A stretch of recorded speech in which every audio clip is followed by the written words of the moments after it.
One of the things about our program that is shocking is we have an Instagram page. So we put our interviews and our pictures of our guys on Instagram.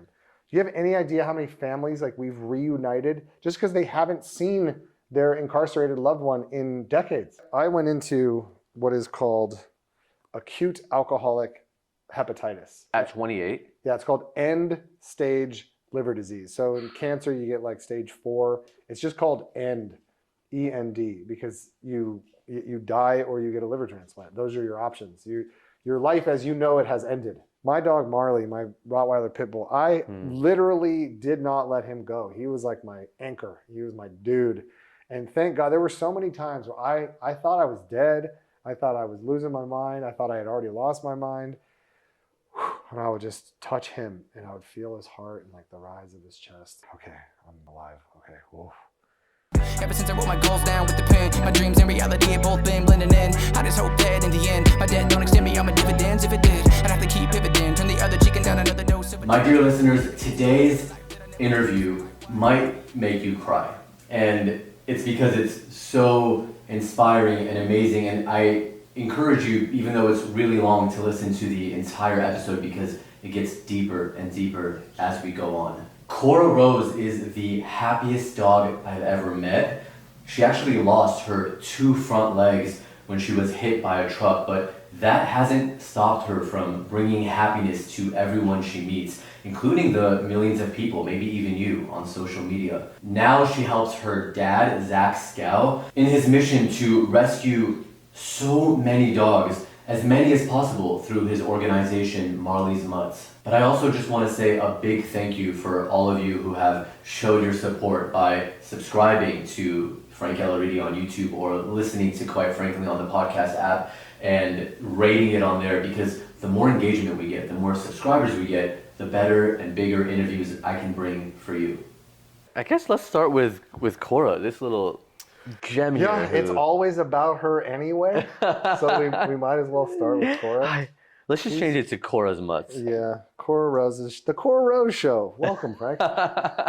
So this is my little Cora Rose, and her story, I can't tell her story without telling the story of her predecessor. So right before her, I had a foster dog named Noelle, and this was a dog we picked up at the animal shelter with shattered front legs. Wow. So our organization, we rescue dogs all day long. That's all we focus on, but we're kind of known for special needs dogs, our ability to raise the capital needed to rescue dogs that really have a lot of work ahead of them. So her predecessor was Noelle, smaller than her, and shattered front legs. And we had to do the unthinkable with her. We tried to repair these fractures so that she would be able to have one functional front leg, but it didn't work. And we had to amputate both of her legs, like one at a time. And Noelle was the first time we had to do a double front leg amputation. We had done double rear leg amputations before, which are a little bit easier. Because they can use the wheels, right? And they naturally balance. So when after the chest, when you remove the legs, they can actually balance quite well. So it's not that big of a deal. But to do the front legs, it was considered like cruel and unusual. So, they had never done it before. We had to find the proper hospital to do it. Like we struggled to even find a surgical team that would address it, because again, they're looking at amputating the front 2 legs. They go, no quality of life here. We euthanize. If an animal comes in with bilateral fractures of the front legs, we don't amputate legs. We euthanize because they won't be happy. So that was the school of thought up to that point. Noelle recovered so incredibly that she started going up the stairs, I want to say 3 weeks after surgery. She started going down the stairs about 5 weeks after surgery. She started walking on her back legs like extremely well. We got her a cart. So in this 4 to 5 month period of having to amputate her legs, get her into a cart, she was marvelous. Like we just created this incredible life for this little girl. She got adopted by our neighbors, the Moons. She's got a great Instagram too. It's just called Noelle the Bipod. You can see her on there. Noelle the Bipod. Yeah. And so, but this was my little daughter for 5 months, this little creature that I had, nursed through this experience. And so we got a lot of attention for that. And a shelter reached out right after Noelle got adopted and said, look, we got a dog with same thing, shattered front legs, broken back, broken pelvis. Can we send her to you? So Cora came to us, fractured front legs, broken back, broken pelvis, and the first leg had to come off immediately. So we had to remove her, I think it was her left arm, left leg, front leg immediately. Then we tried to save the right one, and the bones are so small and they've been broken for so long. There was just no repairing it to be had. So then we had to go in and do amputation, right? And we had the same hurdles where the surgical team, the lead veterinary assistant, did not want to sit the surgery. He says that I'm not doing this. I'm not going to amputate a dog's front legs off. Same team or a different team? Part of the same team. Okay. Interesting, because you would think that they saw the success of Noel. But a lot of times they're not following on social media. They may not know the circumstances. Right. So Cora, we had to do that to her. And Cora's was much longer of a process to heal because, believe it or not, the front leg she healed. I mean, it was grotesque. It was gruesome to see. Wow. When you see two freshly amputated legs on a little shaved body like hers, you watch the video, it takes you back. You go, oh my God. And so I don't fault these folks and there's a great end of this story. I don't fault them for feeling that way because I understand it. Up to that point, veterinary protocol is we don't amputate front legs. So she made it out of the surgery. She started to heal, and those hips were really the impediment because they were shattered. She had like 17 breaks in her pelvis. But in the pelvis, you can't cast, so you kind of just have to let it do its thing and come together and let the bones calcify.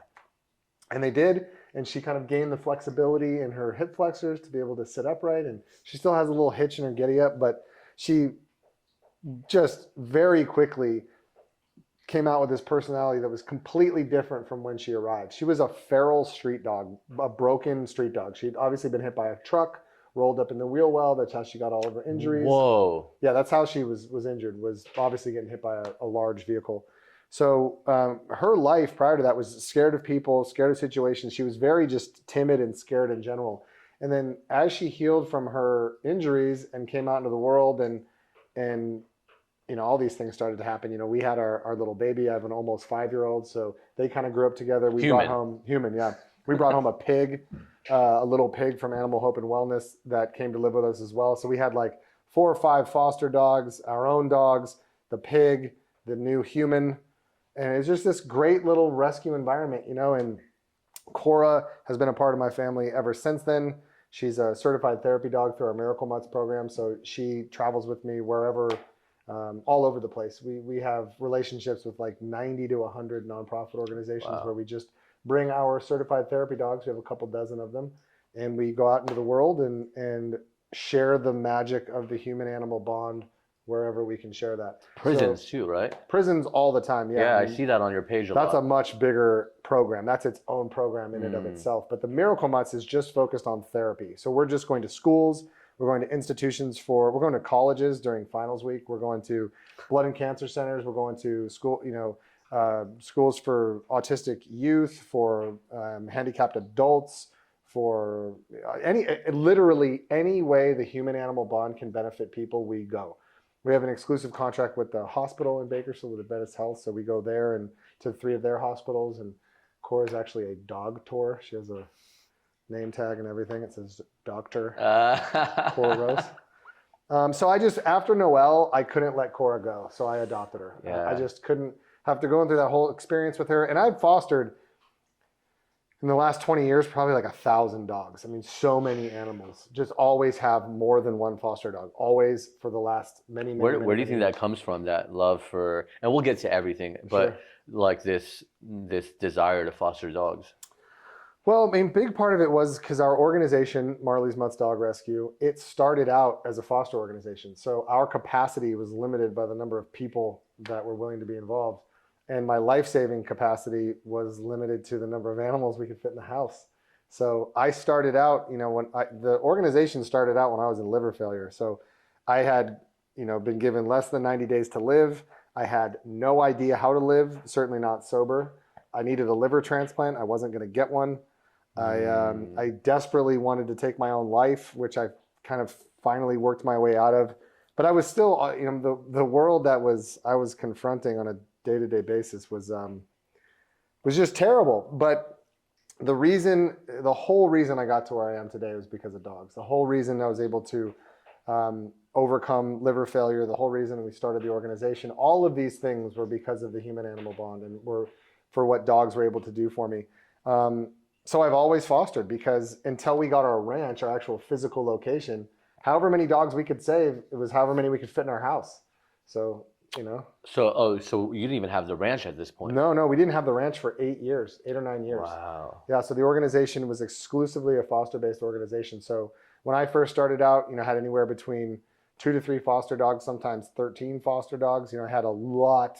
I just enveloped myself with service to animals, service to alcoholics and drug addicts, and service to animals. That's all I did for the first probably 4 years of the organization, is just go to meetings, speak at meetings, go to schools, speak at schools, go to institutions, speak at institutions, save dogs, and try to spread the gospel to get more people aware of the plight of the abandoned pet, you know, because at the time, especially when we started, we were euthanizing, you know, it was like 3 million animals a year. We had a 70% euthanasia rate. What's that 70% of the animals that would go into the shelter would not leave. Wow. And now it's not quite as bad, but COVID really, we were no kill. We had reached no kill just prior to COVID. Our county and Los Angeles was close. What no kill essentially means is below 10% euthanasia. Below 10% euthanasia of healthy animals. So the goal is to not be euthanizing any healthy animals, and to be, so COVID just set everybody back in a terrible way, because first of all, the shelters were closed. They weren't doing open admission. Oh, so people aren't coming in and They're saving not coming them. in. The whole mechanism was turned on Jeez. its, I mean, aside from what it did to the recovery community, but what it did to the rescue community, we've still not even close to recovered from. And then there was this noticeable trend towards buying dogs. And it's happened in Hollywood. It's ubiquitous. Something happened where over the last 2 years, part of it, I hate to say this, was initiated by Game of Thrones. We have so many huskies, and we're in Bakersfield. We're in Kern County. It's 115 degrees in the summertime. Why do we have so many husky breeders in the San Joaquin Valley? So there are so many reasons why it became an issue, but nowadays we're probably at about 30% euthanasia, but it's still very challenging. You know, that's a tremendous amount of animals that are being put to sleep, and there's very few resources. Veterinarians are completely overwhelmed. There's no access to veterinary care. There's no spay and neuter resources available in terms of low cost, like mobile units or clinics. So every variable of animal control we are suffering through at this moment in time. And folks like to separate mentally, oh, well, big deal. I bought a dog from a breeder. I'm not harming your industry. I totally understand. I wouldn't get mad at you if you were sitting in front of me. I'd love you just the same.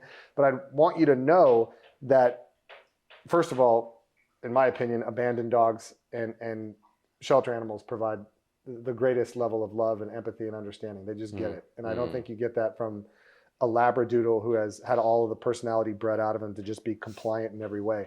You know, the bond with an animal is supposed to be a challenge. It's supposed to be like dealing with a human being. It's supposed to be getting to know yourself, your own shit, the highs, the lows, your character defects, all of those things you discover and unpack with your animals, especially training your animals.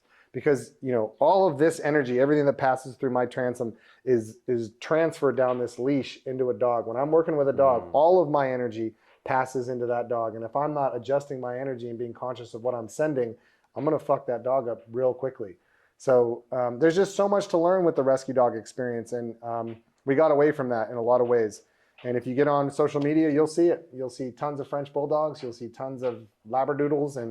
And on our end, what we get is having to clean up after the breeders. So we end up getting your Labradoodles out of the shelter. We have 3 French bulldogs right now, all with prolapsed anuses, all from irresponsible breeding. Wow. So we end up having to clean all of it up, and you're propping up an industry that is fundamentally unethical, that fundamentally doesn't care about the, you know, rescue industry that it's essentially created, and has no interest in spaying or neutering their animals because they're purebred.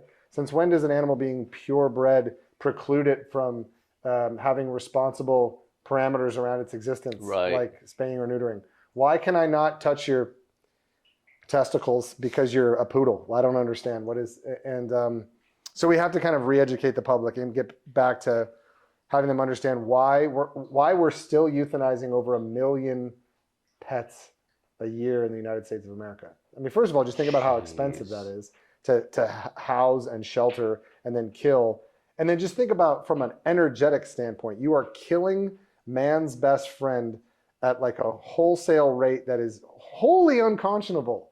You know, like we this $1 man's million a best- year in best one country friend. alone. Yeah, our best friend, right? That's our best friend.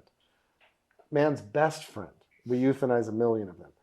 That's our best friend. What do we do to our worst friends? I mean, Jesus Christ. Chickens and Yeah, right. And there's just lab rats. and there's just this forget it. suspension of disbelief where we just, oh well, fuck, I don't know, you know. I don't. But isn't he cute? But isn't he cute? Yes, your dog is adorable. Congratulations. You know, but if folks, I think part of it is just, you know, willful ignorance, because it's just a heavy subject to have to wrap your head around, right? You know.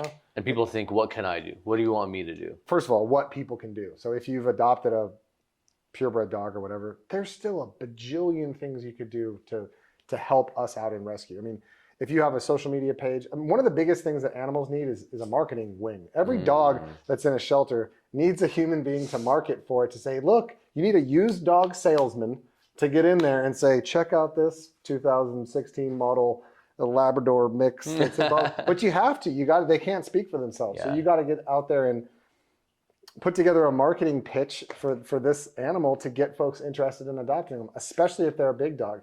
Big dogs are such liabilities because of training. Because a big dog gone wrong is such a liability in your household. If you have an 80-pound dog and it's not well trained, and you got to worry about it tearing up the couch or breaking through the sliding glass door, eating food out of it, whatever the case may be, it's a big variable. It's a big issue. So these dogs really need to be advocated for. And if you go to a shelter or you go to a rescue and you spend 15 minutes with a dog and you put together a reel and you share that reel with your friends and family, and people can see you interacting with this beautiful soul, that's what it's all about. If people just understood that element of being of service to the rescue community, we would go so much further.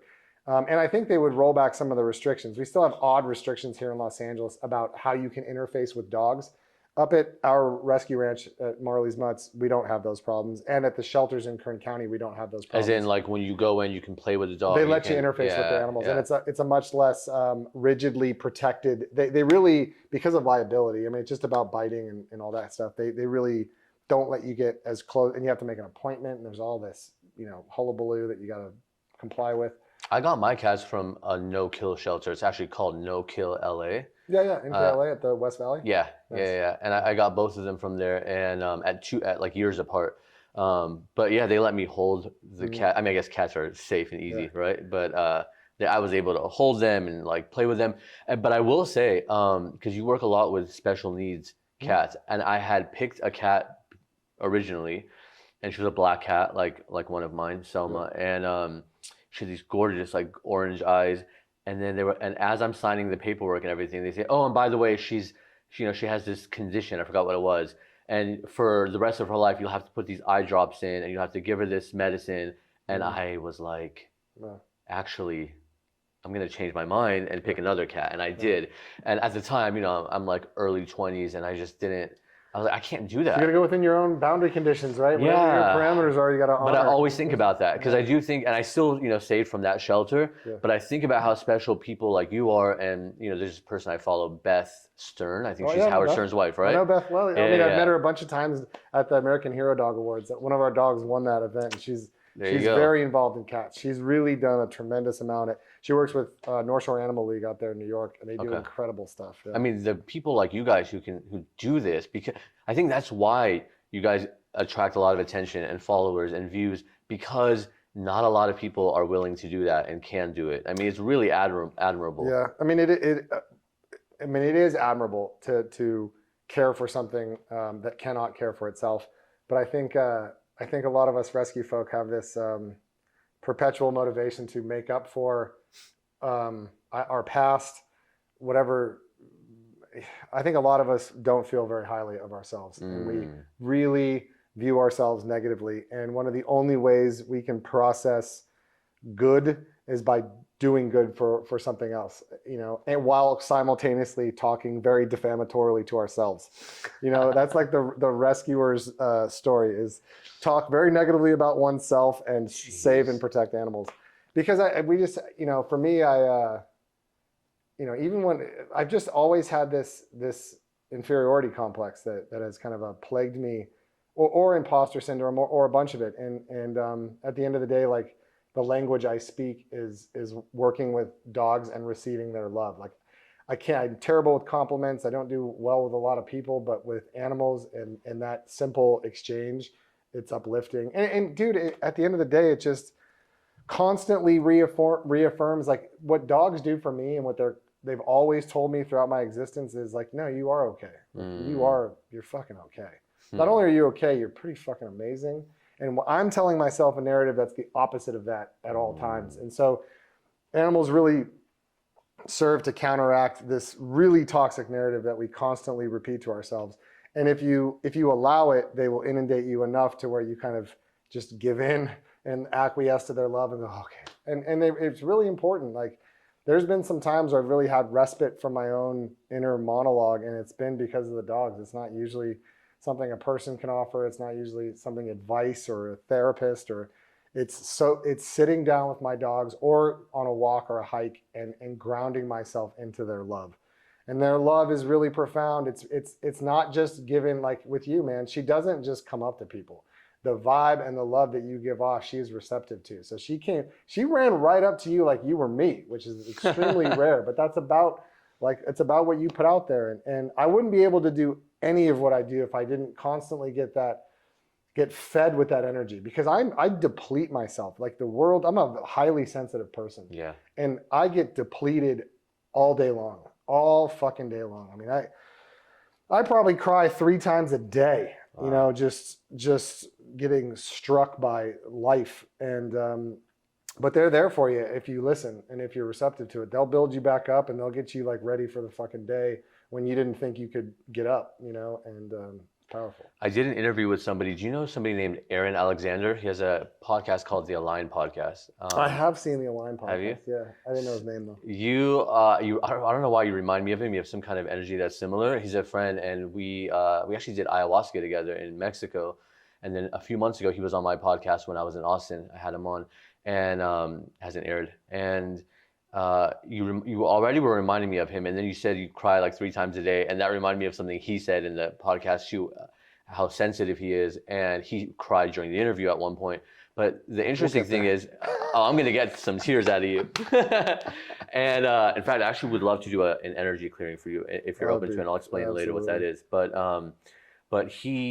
what I love about that, and with you too, if I just saw you and you weren't speaking, and I see this like masculine dude with tattoos on, and as he is as well, to show that vulnerable side and to be open is actually really amazing. And I think other guys need to see that, because it helps them kind of have permission to express. Yeah, totally. I can't walk around being full of shit emotionally. I can be full of shit maybe just to like get through the day in other ways. I don't mean to say like I lie or I fib, but like sometimes we just have to put on a mask, put forth an energy that, because you don't want to be. What I've noticed is that if I walk around feeling what I'm feeling all the time, it takes away from people. People are concerned, and it takes away from their energy. So sometimes you got to, put your shoulders back and your chest out. But no, I mean, I would be so full of shit if I weren't just, who I am. And I think also, I've seen what happens when I don't emote. What happens when I don't emote is it comes out in aggression, and it comes out in drug use and pursuit of oblivion. If I don't, I threw like a temper tantrum the other day. We got like 2 feet of snow, and I broke the second snow shovel, and I literally like flopped around on the ground doing like angry snow angels, just screaming fuck, And it was my dad's place, so I was trying to do his driveway, and he comes outside and he's looking at me like, what the fuck is wrong with you? And it felt tremendous to just give myself the permission to just do that. Yeah. And I needed to. And you forget that you're allowed to feel angry, and I understand I'm allowed to feel emotional and all those things. I do that regularly, but you're also allowed to feel angry. Yeah. So long as you process, it was directed at myself. It wasn't directed at anybody else. Right. Or God, I don't know who it was directed at. But no, I think being in touch with my emotions is, I don't know, maybe it is one of the things I'm most proud about.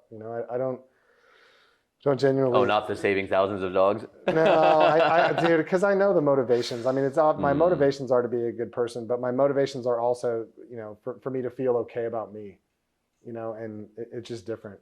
I think also that just comes naturally. It's harder to be expressive of what you're feeling and to emote and to cry. And I mean, part of it is I got so used to doing it in prison too. I always cry in prison. I mean, in prison's not a place you cry. It's not a place you show any emotion. You're saying when you go for these missions, or you mean when you cry in prison when you were in prison? Oh, no, I've never been in prison. Oh, okay. We run, so part of our organization, so the organization is called Marley's Mutts Dog Rescue. We rescue everything. We have a 20-acre ranch up in Tehachapi. Do you live at the ranch? I don't. I live near it. Oh, okay. Yeah.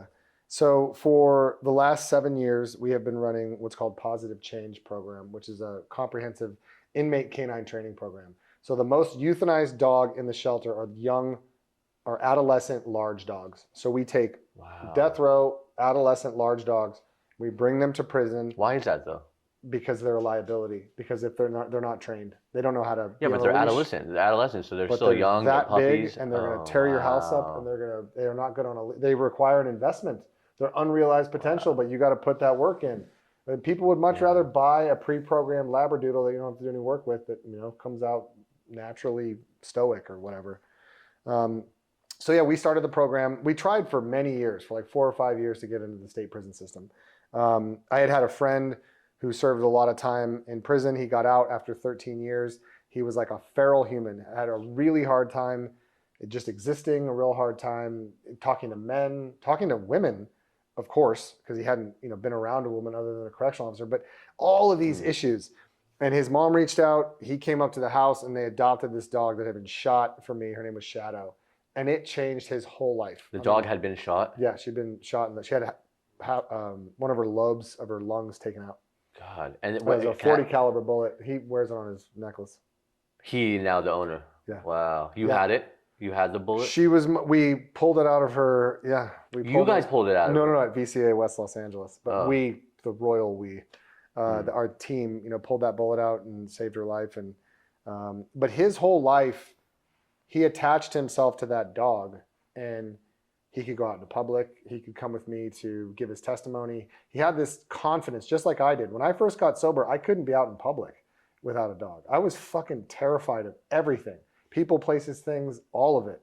I had no clue how to put that first step forward. Neither did he. But the dog, Shadow, just changed it all. So he ended up, his name's Robbie Miller, and their organization's called Strength of Shadow.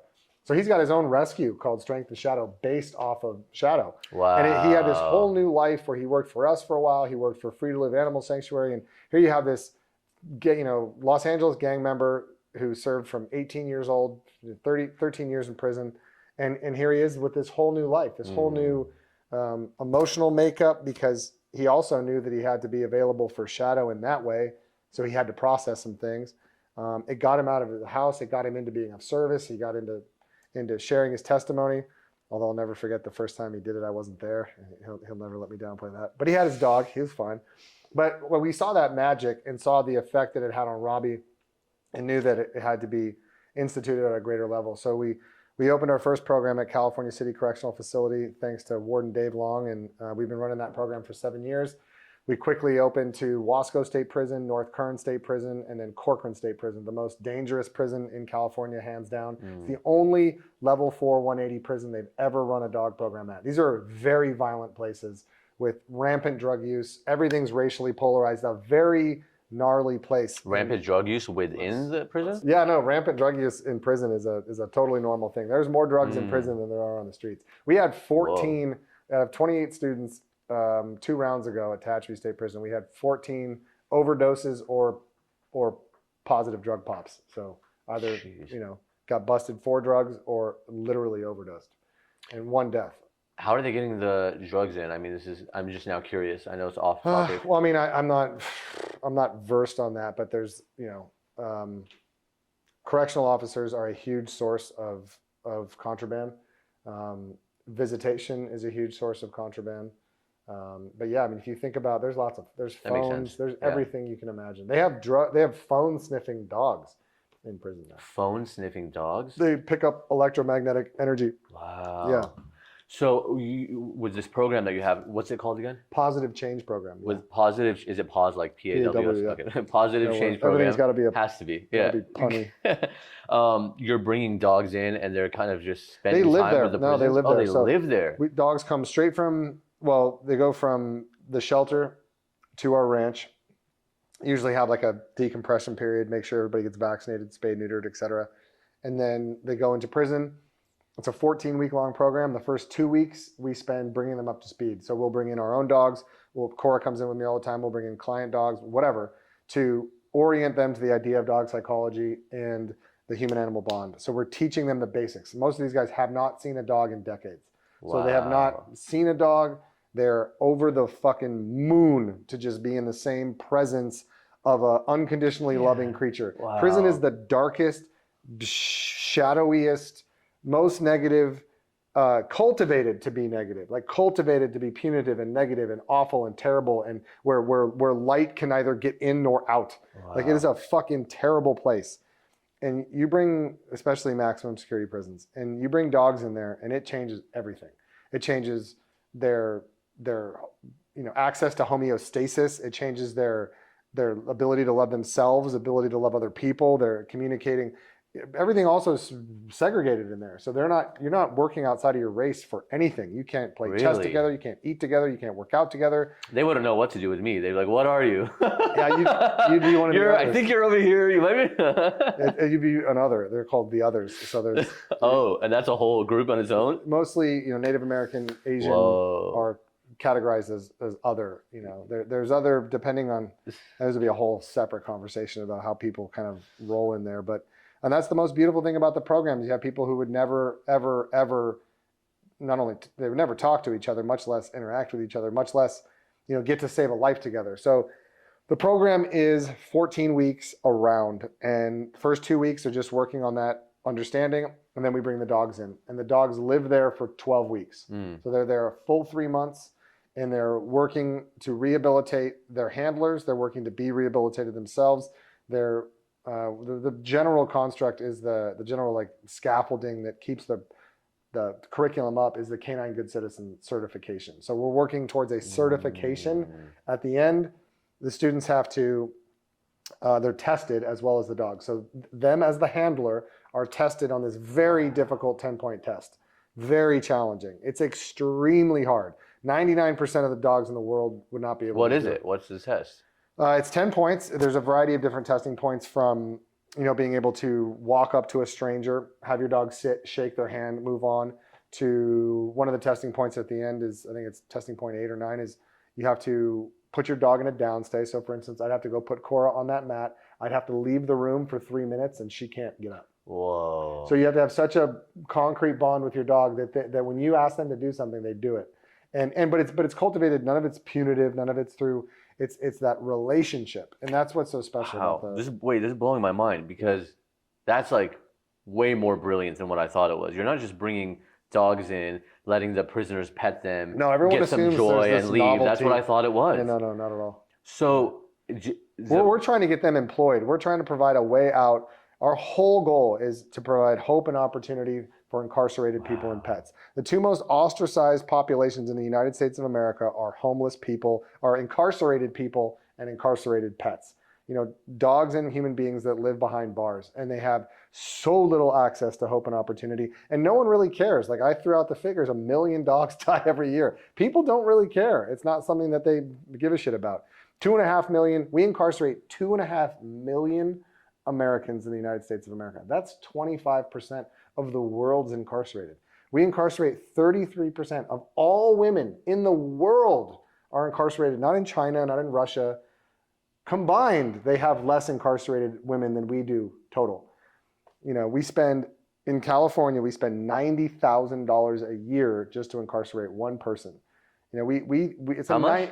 $90,000. It's more than I make a year. $90,000 a year is what it costs to incarcerate one person. That's not with legal fees. I'm not talking about upon appeal. If you're convicted of a loss of life crime, the legal fees are it's an astronomically big economy. The prison industrial complex, it's $100 billion industry in the United States every year. Just the prison industrial complex. It's shocking. But do you think, because you say people don't care, that it's just that it's so big that people are like, what do we do? Well, what our country has done, which is brilliant if you're going to want to spend $100 billion warehousing and locking up Americans, is we've lumped them all in as inmates. They're all prisoners. So when you see something come across the screen on the news and it's, oh, we're letting too many prisoners out and they're committing crimes, it's, oh, well, Jesus, what are you doing letting prisoners out? Put them back in prison. Prisoners belong in prison. What's wrong with you guys? Rather than look at the fact that most of these people, no, well, that too, but because it could be like a gram of something, and there's a lot of that. Yeah. 85% of people that are locked up are there for alcohol and drugs. But if you're currently 75% is the recidivism rate. So 75% of people that get out of prison reoffend and end up back in prison. Why is that? Because that's where the crime is being committed. Those are where the victims are being created.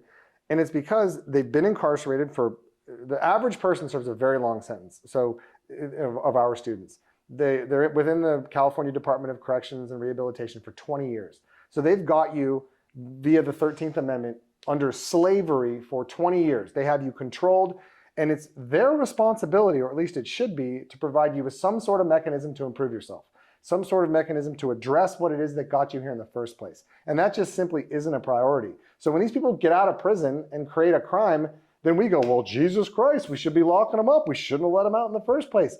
Bullshit. You should be enriching them and providing them some sort of a way to work on themselves so that we can realize the potential within these individuals. They're just us. They're our brothers, our sisters, our mothers, our daughters. They are fucking American human beings. And they're brilliant, and they're entrepreneurs, and they're empathetic, and their drive to succeed is like nothing I've ever seen. And once they are loved, these individuals, there's nothing they won't do to succeed. And I've got to know and love, hundreds and hundreds of incarcerated students over the last 7 years. And I've got to really see how much of a detriment our current policy is towards the incarcerated, because we give them nothing. We warehouse them for decades, surrounded by negative energy, and we pump them. We just envelop them with this toxic energy, and then we send them out into the world, and then we're shocked that they commit crimes. Yeah, I saw something in Denmark, and I know this is more about pets, but I'm just enjoying this conversation with you, is in Denmark, there was this prison where they play classical music all day. They have like a certain essential oil, I forgot what it was, that makes people serene and just kind of like feel calm. Yeah, something like that. Yeah. But they have like an art program, and I can't remember what prison this was, and I think it was Denmark, it could be Norway or something, but the rate of them coming back plummeted. Scandinavian countries have a very good approach to incarceration. Just like anything in America, it's become a business, and when large companies benefit off of tragedies, off of societal tragedies, it's a societal tragedy that we lock up as many people as we are. And the fact that there's an industry that benefits off that, if that's the case, kind of like Russell Brand says, we'll always be fighting this. If pharmaceutical companies benefit when we have pandemics, if this is the case, we're just never going to see things clearly. We're always going to struggle through this. And, oddly enough, one of the things that there's this act called the First Step Act that the Republican Party kind of latched on to criminal justice reform for a while. It was quite brilliant, actually, because it brought it into the mainstream, and no one had talked about it. I wrote, I don't know how many letters to the Obama administration. I never even got a response. But the Trump administration was it was shocking for me to hear it, because you go, whoa, wait a minute, this is coming from the right? We're getting all of this criminal justice talk from the right? Let me hear more about this. And it ended up not amounting to too much, but it did amount to the First Step Act. And the First Step Act can only control the federal institution. Right. So it can't control states. But 1.8% of our incarcerated Americans are within the federal system, 180 to 200,000 inmates. And for them, it's provided a radical impetus for programming. So they basically said, look, the First Step Act saying you have a responsibility to provide them with programming. They need to have access to tablets so they can communicate with their family, with their lawyers. One of the things about our program that is shocking is we have an Instagram page. So we put our interviews and our pictures of our guys on Instagram. Do you have any idea how many families we've reunited just because they haven't seen their incarcerated loved one in decades? They've not seen a video. They don't know what they look like. They can't go visit? They can, but depending on where you are, If you're Yes. from Hawthorne and you're a poor family and your loved one's locked up at Folsom, there's no way who knows how much it would cost to get up there. But it's cost prohibitive. It's challenging even to get in. With COVID, you couldn't visit anybody for years. Wow. But on our Instagram page, you have families that are able to, kids that are able to see their fathers, working with dogs and rebuild relationships that way. I love telling Todd old story. Todd was one of my students at California City Correctional Facility. He showed me this letter that his daughter wrote him the first year he was locked up. This was his third term, but it was the first year of this 9-year sentence. And it said, basically, Daddy, I don't want anything to do with you. Here's a picture of you. It's this mean dog she drew. And then there's a picture on the other side of her new dad. And it's this real nice dog. And this is in the form of a dog, too, which I thought was hilarious. Yeah. And she said, I don't want anything to do with you. I'm done with you. I have a new daddy. Piss off. And it was heartbreaking. I read that. I go, bro, why are you showing me this? This is so hard to read. And he goes, no. So there's a point to it. He's like, now check this out.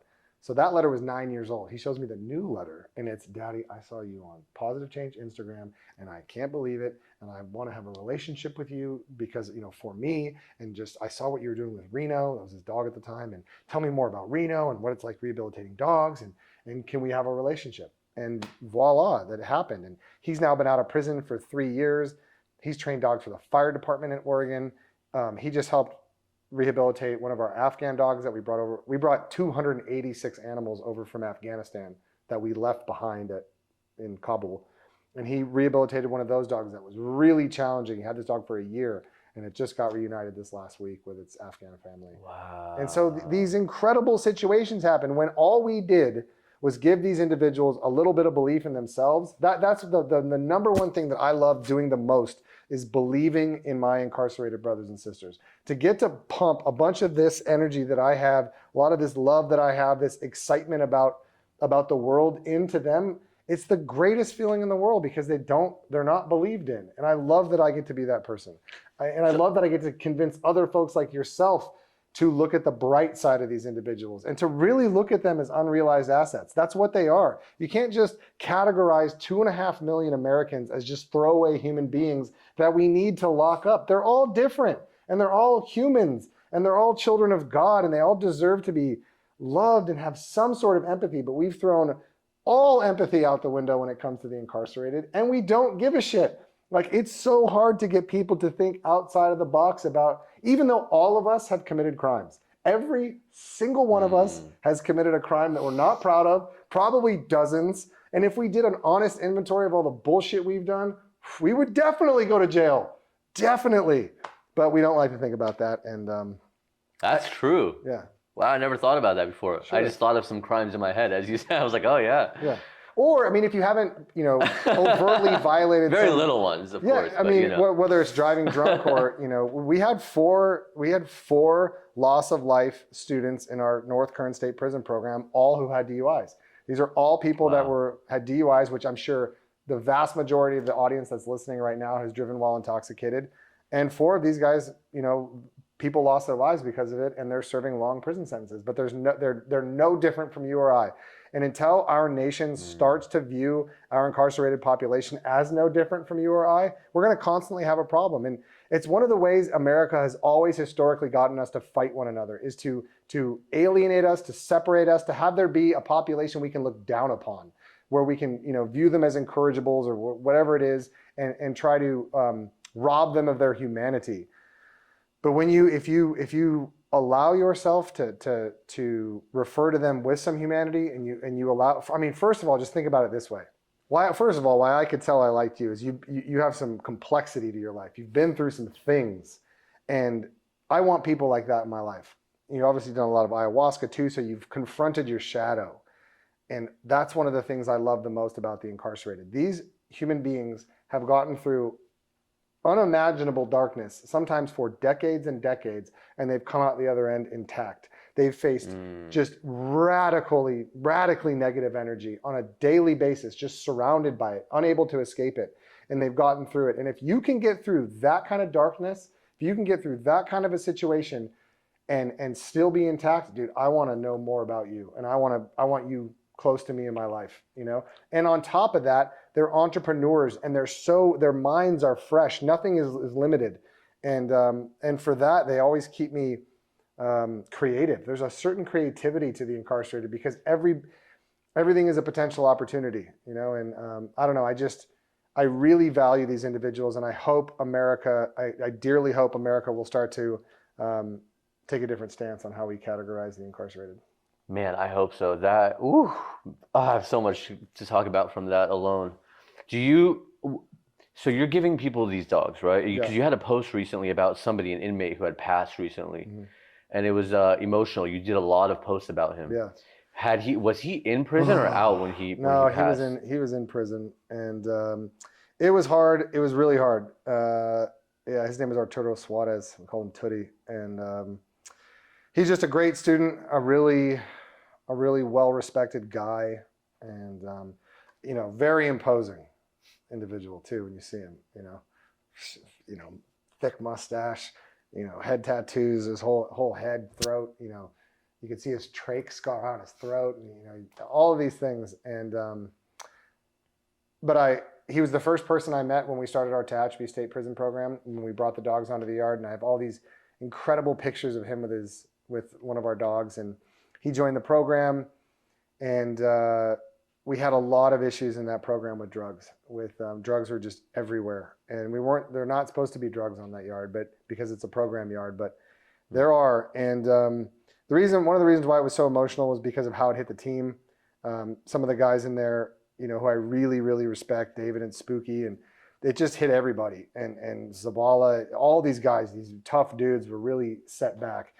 And I personally remember the conversation I had with him. I was walking into the pod with Jason Flom, who's a supporter of our program, and he does the Wrongfully Convicted podcast. It's fucking incredible. That's like one of the greatest podcasts.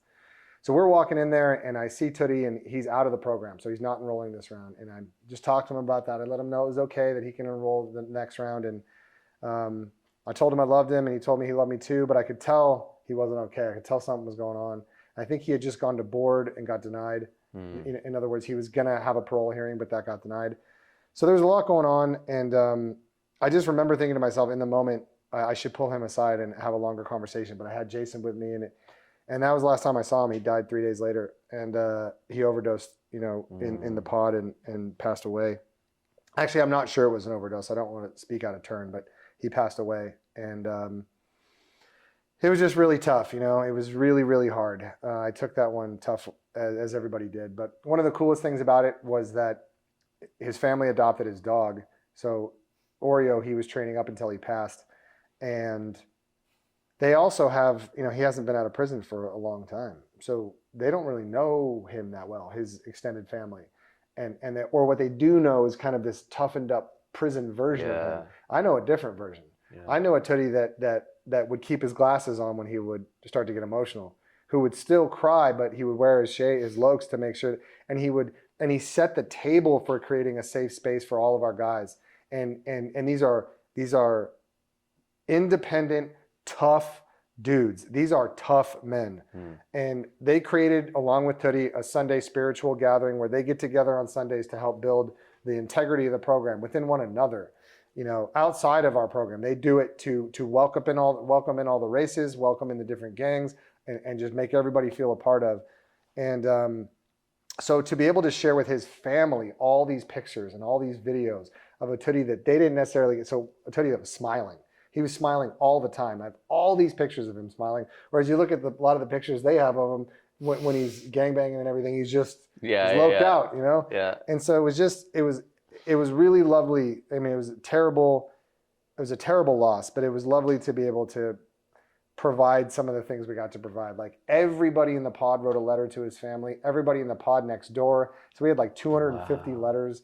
We had a bunch of paintings, a bunch of other things. The correctional staff was awesome. Like they let me leave prison with all this stuff to go take to the funeral. And the dog really bonded with his dad, Arturo Sr. And so, you know, Oreo, there's all these pictures of Oreo at the funeral, laying by the casket. Wow. It was just it was a really moving experience. But I think for a lot of us, why it was particularly emotional is because we're all struggling. At that time, for sure, I'm going through a divorce.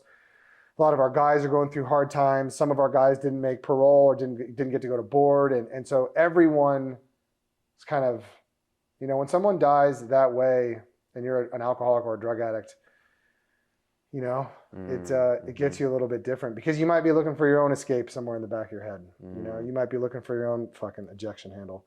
And I think when someone that powerful, that tough, like gave in that way, because he was sober at the time, you know, he was really pursuing that. I think it's, but I mean, I will scream it from the mountaintops that I love that guy, and I'm very grateful for the time that I got with him, the Arturo that he showed me, and he gave one of the most brilliant, beautiful speeches at graduation that I've ever heard. And it was just it was trying to convince our audience to look at the individuals and not be scared by the tattoos on their heads or the gunshots or the, you know, knife wounds, but to understand that it all tells a story. It all paints a picture of what they've been through, what they've endured, how they've been punished, all of these, their experience. And don't be afraid of it. Just try to understand it. And he was so articulate that way. Just a beautiful human being. You know? Do you think that the prisoners like him, they see something in you where they do see the tattoos and they see in your eyes that they're like, oh, he gets it. He gets me. They just know I love him. Yeah. You know, they know I love them. And I don't know how much, you know, because I can relate to some of them. Some of the white guys for sure, you know, have similar experiences, but a lot of the other guys, it's harder for me to relate to them. But what we do relate over is dogs, and they know I love them. I love them. You know, there's something about, like I said, getting to believe in people who aren't believed in. Yeah. You know, to get to be the person who fucking understands. Like I understand their value, and I understand, you know, there's so many of us that struggle and suffer through the day-to-day of life. And if someone can sit down next to you and say, hey, I understand that you're having a tough go. I understand you're having a tough time with whatever's going on in your life. Let me tell you about what 3 years in solitary confinement at Pelican Bay State Prison was like. And you go, oh shit, okay. All right, let's relate. So whatever problem you're struggling through quickly is diminished when contextualized with what these guys have been through. And that's what I really want the world to understand, their potential value. You know, their potential value is in having gotten through unimaginable darkness and come out the other end intact. And, you know, so many of them, America's built on the entrepreneurial spirit. You know, we are a bunch of Horatio Algers headed out west trying to achieve the American dream, so to speak, you know? And, you know, these guys are all about that. These guys, by the virtue of where they are, have had to hustle for themselves and advocate for themselves and be entrepreneurs for themselves their whole time down. And in many cases, before they ever went to prison. So they're naturally entrepreneurial minded. They're naturally have a deep like hustle mindset. Yeah. And that's what you want in an employee. I mean, Colleen, she's here locally at LA Canines, which is in Santa Monica. She's from Venice, but she's hired like 6 of our formerly incarcerated trainers. And that's what she always says is, send me your positive change guys. Send me your positive change guys. Because of their work ethic, what they bring to the table. A lot of them have a solid foundation in dog training. And that's one of the biggest parts of the program is that what we can accomplish with positive change is long-term employment for the formerly incarcerated. The reason the formerly incarcerated commit crimes is because they don't have access to hope or opportunity. Yeah. You give them some opportunity, they will perform. And so the pet industry is a $90 to $100 billion industry. The number one, $100 million or billion? Billion. $100 billion. In the U.S. alone? Yeah, it's a $100 billion industry, the pet industry. Retail, training, all of it. The music industry is $35 billion. So it's 3 times the size of the music industry. That's all music. Like that's tickets, sales. Well, you know, you said something about them being resourceful and industrious and hustlers. I spent some time at a refugee camp, Syrian refugee camp in Jordan. It's called Zatri. It's the biggest refugee camp. And what really struck me was how resourceful these people are. Yeah. They'd be in camps. There was a woman she had a dress shop on the refugee camp. Literally, you'd walk in and other women getting married in the camp would go to her and get their dresses made. There was a baklava store. There was and when I say store, like these aren't tents, but they literally have full-on shops. Yeah. And it's amazing to see what people are capable if you just give them a chance. Totally. Yeah, I couldn't agree more. And that's what I want to see happen is I don't want this 75% recidivism rate is just a 75% failure rate. And the Department of Corrections, whether it's federally or state, should be held accountable for that. They should have to get their numbers up by any means necessary. And that means access to programming. That means giving these people something positive to do with their time that, that they can put towards their success. And right now there isn't much, and it can be taken away at any time. Like with COVID, everything left for 3 years with COVID. Visitation, AA meetings, NA meetings, access to alternatives. Positive change just stopped for 3 years? No, well, thank God. Oh, we had a very motivated warden in Kelly Santoro at North Kern State Prison. She let us do it in full lockdown, but we had to do it at the gate. We had to full masks outside and at a fence line. So we had to train through a threshold. And then we were able to do juvenile hall. They let us do in Bakersfield for the girls program. We have a repeat offender girls program in Bakersfield. That's really nice. Yeah. People who are, girls who are owned by gangs who don't know some of them don't. We had a girl who didn't know her name, didn't know her given birth name, and why? Because she forgot, or because it was that young? No, she's been trafficked since she was like 9. Wow. And you get tossed around. I think she was 14 at the time, and there's just a lot of drugs and alcohol lead to a lot of compromising situations for kids, and all of these kids come from environments like that. I mean, never had a chance, never ever had a chance. And I mean, we've had, double homicide. We've had everything in there, and it's heartbreaking. But it's also wonderful. Like the Kern County probation, and we had a judge who took a chance on us, Judge Brumfeld, and she just said, "We're going to do this. Our girls need programming. They need the love that these dogs bring, and we're going to do it." Good. And we struggled so mightily just to get any attention for the program in the right ways. And right when literally we were about to give up, we had Kristen Bell, the actress. She came to graduation, and that still echoes through the halls of juvenile justice. They still remember that because it just meant that they mattered. It meant that they mattered. Yeah. So tell me about some of the attention you guys have gotten from. Was it Ellen DeGeneres? Yeah, Ellen's. That was something else. That was really, really cool because we've been enormous Ellen fans because she does a lot of profiling of animal organizations. Animals, yeah. Ellen's she's just something else. So I've had I had a crush on Ellen forever, and I never trolled her, but at our local ABC there was a cardboard cutout of Ellen, and every time we used to do a weekly segment, and every time I'd walk by her cardboard cutout, I'd be like, "One day, Ellen, one day, Ellen." And I do posts every once in a while. I put my arm around the cardboard cutout and say "We're coming for you."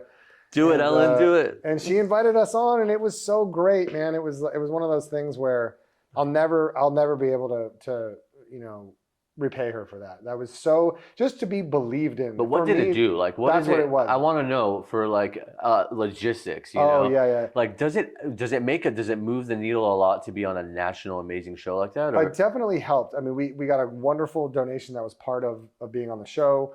We got a lot of credibility. The animal rescue industry can be tough. People are constantly at each other's throats. It's really everyone, they eat their young. It's a strangely and kind of moronically competitive environment. We should be here helping one another, not trying to take one another down. But there's everyone's starved for resources, and then so therefore they view it as competition. So one of the things that I did was just kind of help lend us additional credibility. Not that we necessarily needed it, but anytime you get kind of her stamp of approval, it's enormously important. And what it did for me is, personally, my divorce was triggered 2 weeks prior to that. To learning about it and to be believed in by her. I think a lot of us are just little kids that want to be believed in by people we look up to.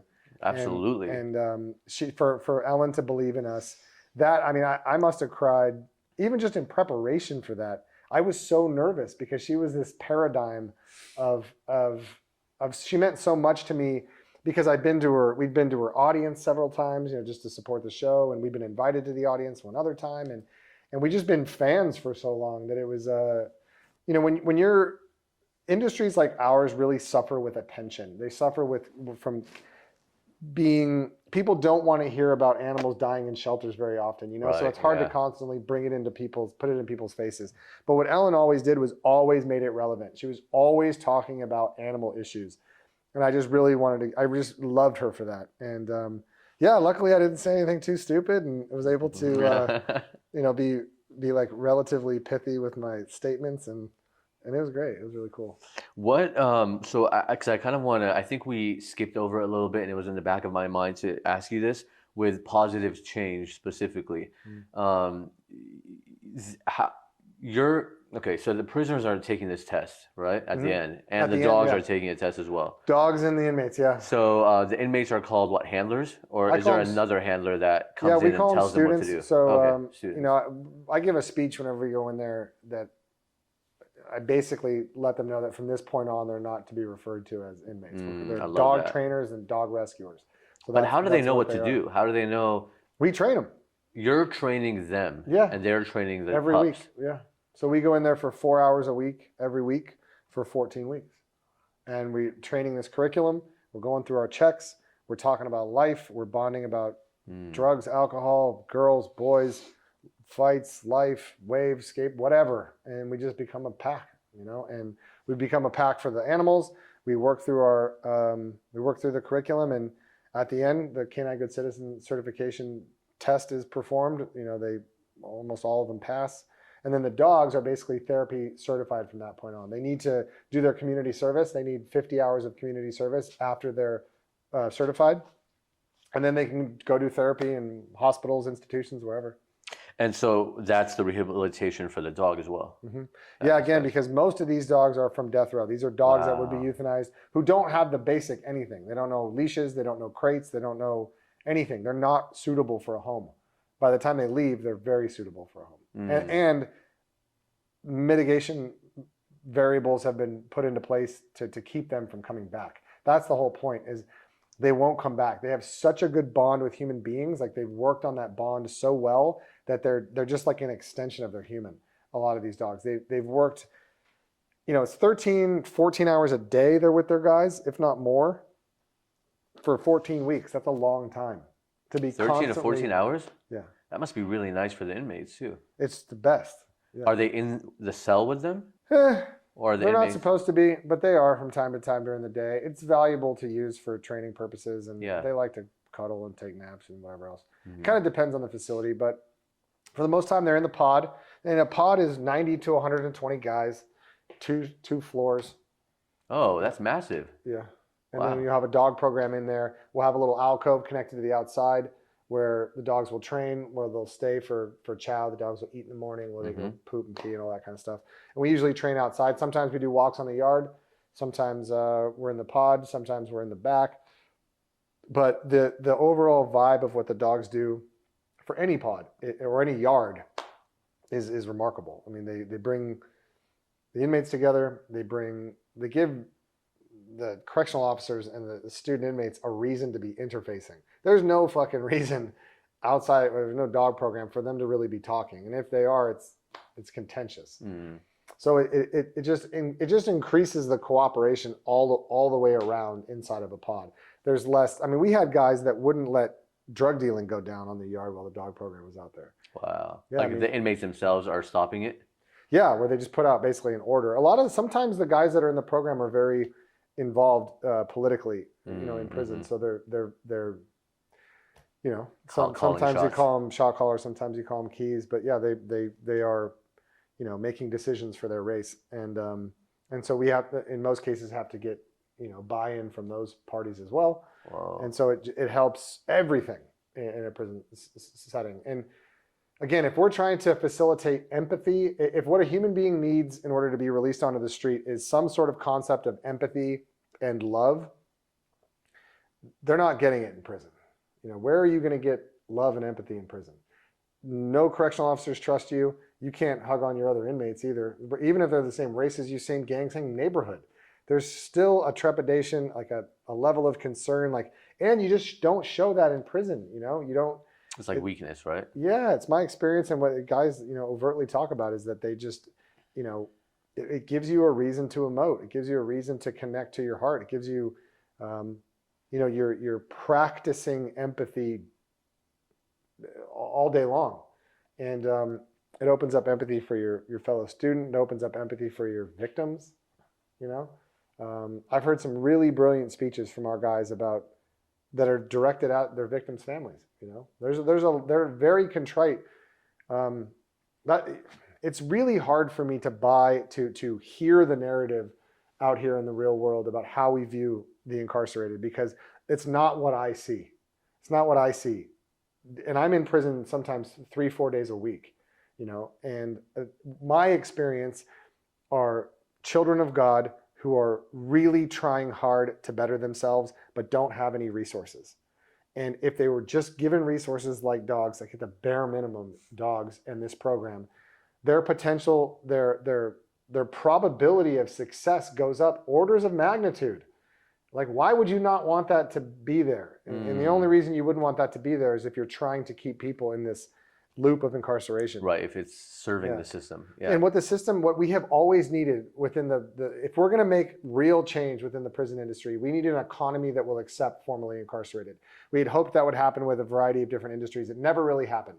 And you can't have 6 million short order cooks. It's just not feasible. But the pet industry is this juggernaut of an industry that is dying for dog trainers. Behaviorists, dog trainers, kennel technicians, dog walkers, all of these things are exactly what this huge economy is dying for. I mean, if you get on any of these chats, any of these feeds, all they're peppering the question thing with is dog training questions. So, and it's a direct ascent into the middle class. You're getting $50 to $150 an hour as a dog trainer. Whoa. So you have this immediate access to familial success and being able to provide opportunities and safety for your family, something a lot of these guys have never been able to do. So, and the pet industry is built, us animal folk are second chance people, so it's just natural. We love a good second chance story. So the pet industry, the prison industry, it is a very natural marriage because these guys are incredible at what they do and their position is desperately needed. Like, we desperately need dog trainers right now, and that's what our program can provide. And if we do it right, I mean, this is something, our program can be very easily scaled in every community in the United States. Every community has a prison problem. Every community has an animal sheltering problem. Why would you not combine the two? Right. Every community is spending millions and millions of dollars on animal sheltering and euthanasia. They're spending millions and millions of dollars on locking up people. Why not combine the two? It takes very little to turn a prison pod into an animal shelter yard, into a positive change yard. It takes almost nothing. So we could literally bring the United States, if we had like what would be considered a meager investment in our program, we could very easily scale positive change to be in every community in the United States and bring the entire nation to no kill. We could be below 10% euthanasia as a nation if we just facilitated positive change from city to city. How much would that take? I'd have to really, nationally, that's such a big, our program costs basically $15,000 a round. So every 15 weeks, it's $1,000 a week. And that's rehabilitating 10 dogs and 30 student inmates. How many prisons are there in the U.S.? Ballpark? Oh gosh, I don't know. There's like 37 in California, not including federal prisons. To see these, if you put all these variables together and you mesh them together, it is magic. It's just magic because you're taking dogs that have no chance, that desperately need a second chance, and just think about that act itself. Think about the negative karma, the energetic karma associated with wholesale killing 1 million healthy animals a year. Think about what that does. Yeah. Just like in terms of like manifesting negative energy. No, but even the ectoplasm. energetics of the country. The thing is, people forget, it's not just people that have karma. Land, certain areas, like for example, I spent some time with Sri Ravi Shankar, who's this incredible Indian guru, from Art of Living. He told me, we drove in a car together and recorded an interview. And who's? Nora Jones' dad. Ravi Shankar is Nora Jones' dad. No. Yeah. No, I'm thinking about somebody else. No, Ravi Shankar is... You're thinking about the musician. Yeah. Someone told me about him too. And actually, you just reminded me. When I said this to someone else... Gotcha. Sri Ravi Shankar is a guru, like an Indian guru. Gotcha. But yes, I've heard of that person too. Yeah. My friend's dad told me that. He's this Indian guru. And apparently, there was times the interview that I did with him, it was supposed to really thunderstorm and rain that day. And it was sunny and fine. And I was like, do you have anything to do with that? Like, just as a joke. And he started laughing, but someone else told me, they're like, no, he does that wherever we go. Like, he'll change the weather or affect it. But my point to saying that is, they told me a story about one time they were like, why don't you make it stop now or something like that? And he said, it's the karma of this land. Or they went to a land, that's what it was. The whole ashram in India was barren, like soil, dead, everything. And then it became this luscious forest once they built the ashram there and started taking care of the land. Oh, wow. But they said one part of it always stayed that way. And he said, that's the karma of that land. It has this, like, it's not supposed to be flush or lush. But when you said, think about the energy that we're putting out there every year when we kill 1 million dogs, you're right. That does something to the energy of the land. Totally, 100%. And it does something to the energy of the people who have to take those lives. You know, these are just shelter workers. These are people who, the shelter system itself has gotten an absolutely terrible rap historically because Americans are too bullheaded or ignorant to deductively reason. We just like to blame situations on people. So when we see a lot of euthanasia or, you know, incorrigible numbers, we just say, oh, it's the shelter's fault because they're the ones killing them. We don't put any of the responsibility on our culture at large. And I really can't stand it. I've seen shelter systems, including our own shelter system in Kern County, really be the brunt of so much malice and so much negativity. And there's reasons to target them about certain ways they need to improve. Definitely. They're not beyond reproach at all. There's plenty of room to improve, but the way we have targeted them and just individuals who end up having to do this, I know for the last 15 years, I know exactly who did the euthanizing at our shelters, and they're incredible people. Like two of my favorite, Nick Cullen and Lisa Richardson are two of my favorite people. They're the shelter manager and our Kern County director, and they've had to do it themselves. They have been the person, and so has our employee, Connor Long. He did it at the Bakersfield City Shelter. And I'll never understand why people target those who have to do the euthanizing as opposed to the culture that is producing the dogs that end up being euthanized. Right. Doesn't make any sense to me. I want to talk about Cora's story a little bit too. And did we ever finish up? We with didn't. Cora? And then what I was about to do is also ask you about Marley's Mutts, but then I'm like, Cora's in my lap. And, you know, for people who are listening on the podcast app, I really want to encourage you to check out the YouTube video of this because I have the most incredible little sleepy Cora. He's creeping in on my girl right now. I think it's really wonderful for me to see, to be honest, because I take her, she goes with me everywhere, and there's a handful of people that she gets along with, but for most people, she's just intentionally distant, you know, and she gravitates towards you in a big way. But what is when she got hit by the car and you took her in, and by the way, I'd love to do an she came to the shelter. Energy she came to us from the shelter. So the shelter called us. She had been broken. She'd been with them for 2 months. So we just got this dog that was casted up and was just in terrible pain. Wow. You know? Yeah, she was just a lump, and she's a totally different. The most beautiful thing about her and what they teach us every day is, and why I'm so grateful for her is, I complain. Like I have a propensity to feel very sorry for myself. Like when I get on my own shit and I sit there in this fucking this terrible frequency of feel sorry for myself.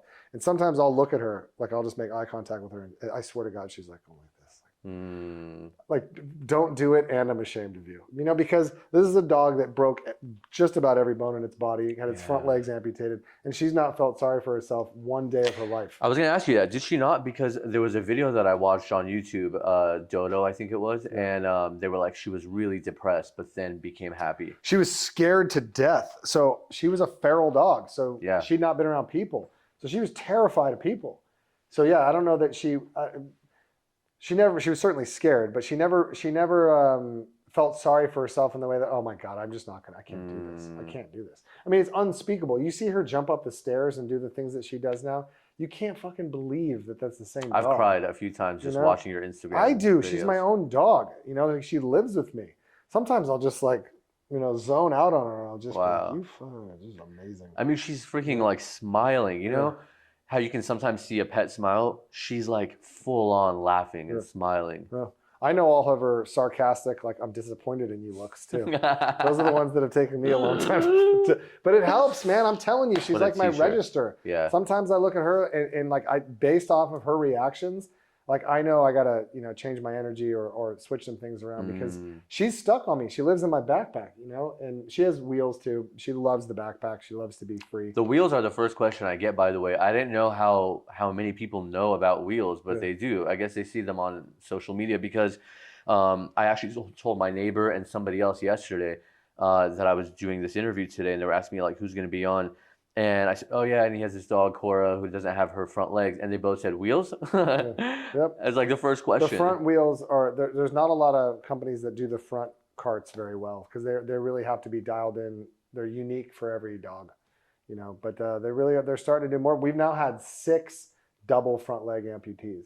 So after that first, because again, so from a procedural standpoint, from like a protocol standpoint, if a dog came in with that injury, which is often, bilateral fractures of the front. Really? Leg. Yeah, when you get hit by a car, think about it. You get rolled up in the tire well and blah, blah, blah. It just, those are the easiest things to break. That's the part that really gets me is the rolled up in the tire well. Yeah. And then like for Cora, for example, does the driver just keep going? Oh, I don't know. Like how do they find her? She's just a stray. So I'm sure someone found her in the road. Like just dying? Dead. Probably, yeah. Wow. What she had a bunch of other lacerations and injuries that, associated with her crash.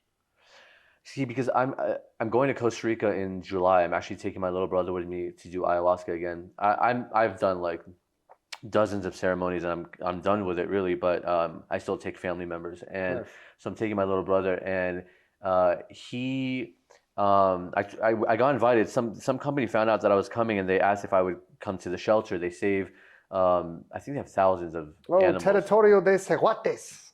What is that? It's a place in Costa Rica that has thousands of dogs. Is this the one? Are they the Israeli? It's like 5 friends from Israel moved to Costa Rica. I don't know. I don't know the details, but I've seen it all over. But they told me stories, and they were telling me that people there, probably here too, leave animals, dogs, cats in dumpsters, or they'll just like, oh, my cat had babies, I don't know what to do with it. So they'll like take all of them, put them in a box, and just throw them in a dumpster.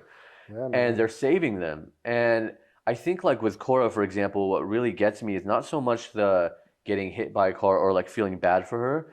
It's the situation around it that people have the heart to just walk away.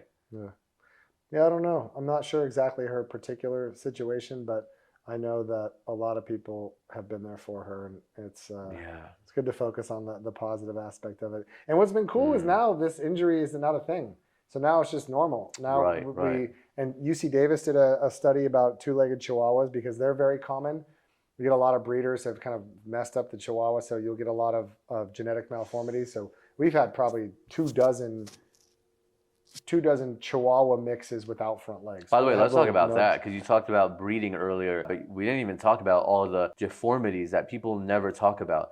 Pugs that can't breathe hardly, even when they are, when they come out. I love pugs. I lived with somebody who had a pug for years, and we became attached. Yeah. But it's not normal. No. For dogs to not be able to breathe like that. No, there's nothing normal about any of those dogs.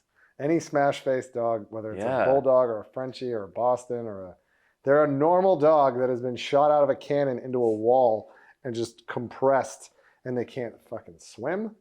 They can't breathe. But people just want this cute little thing, face, and not even think about what's actually happening. What's tougher? Like I've had a lot of dogs with like collapsed trachea. Like I've had a lot of foster dogs and every type of injury you can imagine. So when I hear a pug struggling to breathe, I think about dogs with collapsed tracheas that I've had, or dogs with cleft hard palates. That's a very common injury, genetic malformity that we have in bulldogs and Frenchies. Very common. And again, it's just from breeding. But I hear the way they breathe and my brain goes, oh, that doesn't sound good. That doesn't sound good. That doesn't sound good. But that's what they want. They want this struggling to breathe, That's what they like owners want? Yeah, that's what people it's for whatever our attractiveness standards are, is people want smash-faced dogs with no nose. I mean, dogs, think about it. Dogs historically come from coyotes and wolves. We've coexisted with them. We've co-evolved for the last 50,000 with these long years. snouts. Long snouts. with tons of cells for olfactory cells for passing air through to process it, and you've fucking scrunched all that shit down into a. And also your everything, your teeth depend on your snout and the area where the roof of your mouth is, and all that's compromised. So they got nowhere to put their tongue. So their tongue fucking hangs out of it. That's one of the main issues. They have nowhere to put their tongue. They can't store it. So it just kind of it's just in the way all the time. Jesus. So but I love them. Yeah, I love them too. I had a little Louis pug named Louis. I've so many. So shout out to the pug queen.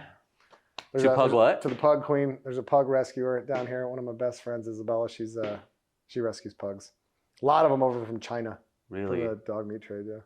Speaking of travel, so you were in where recently? Kabul? I was in Iraq. That's right. I hesitated to say it, but I think I can say it. Yeah, I was in Iraq, and for a while you weren't allowed to say where you were. You were just saying I'm in the Middle East. Yeah, it was great. We've done we've done rescue missions. We did a bunch in 2012, 13, 14 in Romania.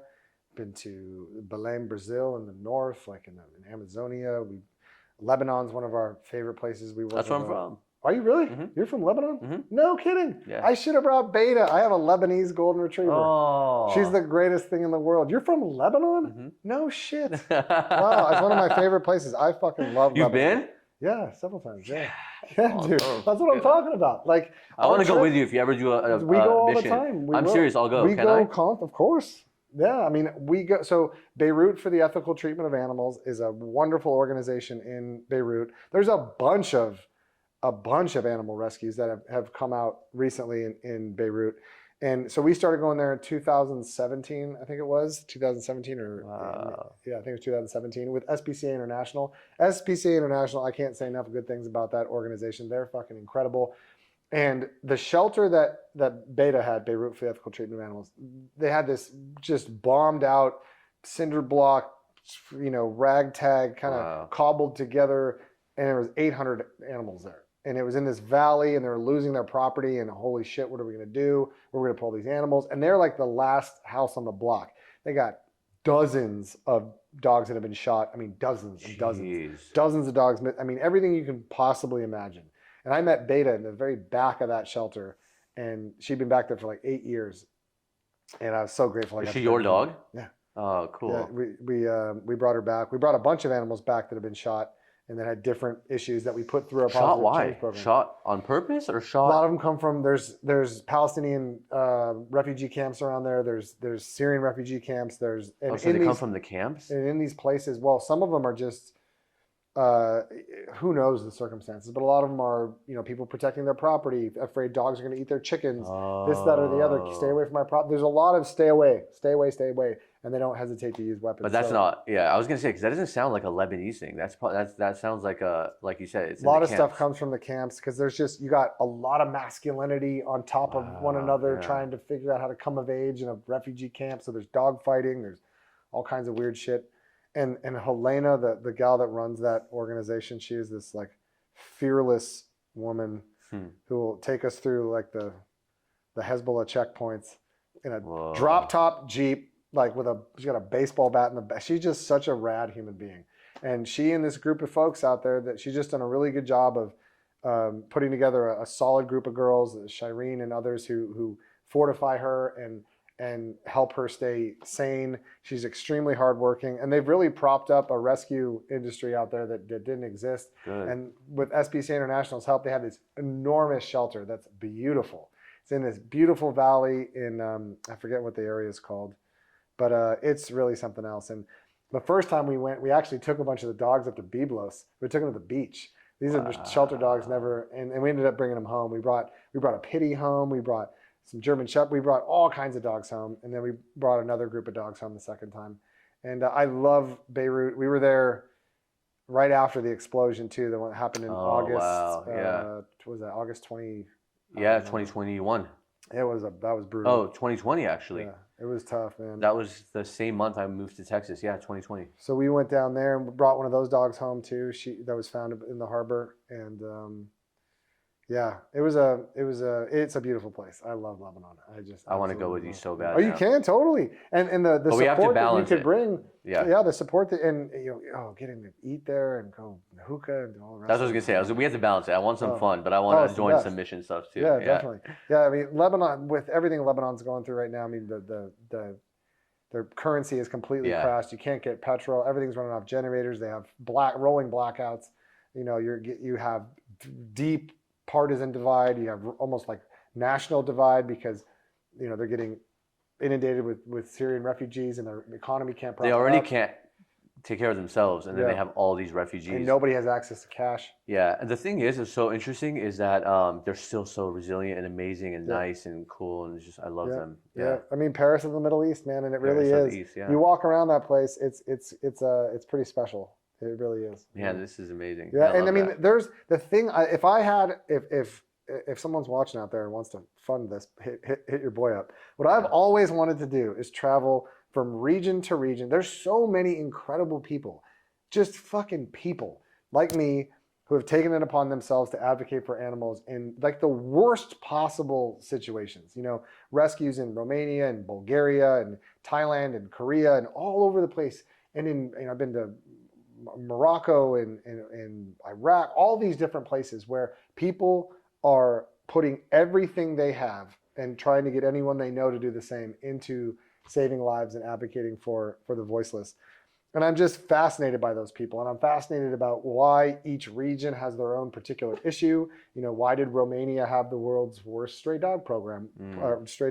Why did we have the prominence of the dog meat trade in Vietnam, Cambodia, Laos, China, Thailand? Why did these things come to prominence? And just to learn more about what drives people to do this, and why each region has their particular issues, because it's fascinating to me. You know what I thought of when you were saying about the dogs, how the front arms, legs, and they won't arms, legs, front legs, whatever this would be. Yeah. How if it's the front ones, they'll just euthanize them, or they did before, and they probably still do. Yeah. People who don't know about you and your work, how they do that with horses as well. And Horses now have no shot. Yeah. No, and it's like, and I covered this when I was at Good Morning America. I think I did the story like 6 times, where at the Santa Anita track, where another horse euthanized, and you're like, what happened? And they're like, oh, it sprained his foot, and you're like, what? Yeah. There's got to be something you can do, and they're like, no, that's it, sprained its leg, so we had to euthanize it. And in my head, I'm thinking there's got to be something. Yeah. You just don't want to do it, or it's really expensive. Yeah, it's complicated and expensive. Yeah. And there's a chance of re-injure. I mean, horses are massive, powerful beasts, but it happens. Like, I think Secretariat's like grandson, broke his leg. This guy started this wonderful rescue in Miami, Florida, and it started with Secretariat's grandson who broke his leg on the track, and they just nonchalantly were like, oh, yeah, sorry. And the guy's like, wait, what? Like, literally? This is like a $3 million horse, whatever? Yeah. And you guys aren't going to just put the resources into horse is giving you all of these things, and you're just going to right. And that's just industry standard. And so I know surgically there's got to be all kinds of options to be able to care for these animals. Again, it might be cost prohibitive to what they like to spend their money on, but it certainly ethically it makes a lot of sense. And it doesn't. You go to those places, it doesn't look like any of them are hurting for money. Right. Exactly. No, I mean, it's like you said, they're $2-3 million horses, and you got. Even if it's like $100,000 or whatever it is, if it's not like you don't want to spend the money on that, you can raise the money. You can, when you have that kind of access, there's a way. There is a way. You're doing it. Horse rescues come into I don't want to say prominence, but there's some really amazing people doing amazing work for horses, because horses are shit out of luck. I mean, completely. It's just like what you're saying. It's astonishing how little people think of horses, and they just send them to an auction house, usually in Texas. Sometimes they have them all over New Mexico, and a lot of times they get bought by these food companies essentially that send them to Mexico. But they have these food. Yeah, they get turned into dog food, all kinds of filler food. Yeah. But these horses that have served for God knows, I've had foster horses living with me for the last 7 years. You have at the ranch? At my home. Wow. Yeah, 3 foster horses at almost all times, and all of them come from different circumstances. But yeah, how horses are just kind of cast aside, you know, and they get sent to these kill pens and these auction houses, and they auction them off to the highest bidder, and they just get processed as meat, and they get sent down to Mexico. Or it's really remarkable. We have a rescue called All Seated in a Barn. Talia Fisher, who's one of my heroes, and I think I probably convinced her to get into horse rescue. It was not something she did when we first met, but she's doing incredible stuff, and that's all she does. Her and her crew, they go to these slaughterhouse auctions, and they instead of these food houses buying them, they buy them, they bring them back to Bakersfield, they rehabilitate them, and they get them adopted. We did the same thing. In 2012, we rescued 36 horses from the animal shelter. Wow. These are horses. Alfalfa prices shot up. Real estate market crashed. So there were literally stray horses out there just fucking trotting around. There's one horse, I'll never forget it, that we rescued. His name was Geronimo. And his kennel card was just a picture of him looking over at whomever was in the car taking the picture, just trotting down the street. And yeah, we were able to get all those horses into homes. And some of them were just kind of retired and pasture ornaments.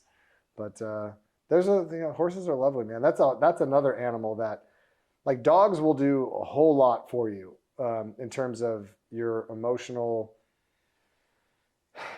in terms of processing what it is that you're feeling. Yeah. Like, if you work with dogs, they will really help you understand what you're feeling, understand how your energy affects what's around you.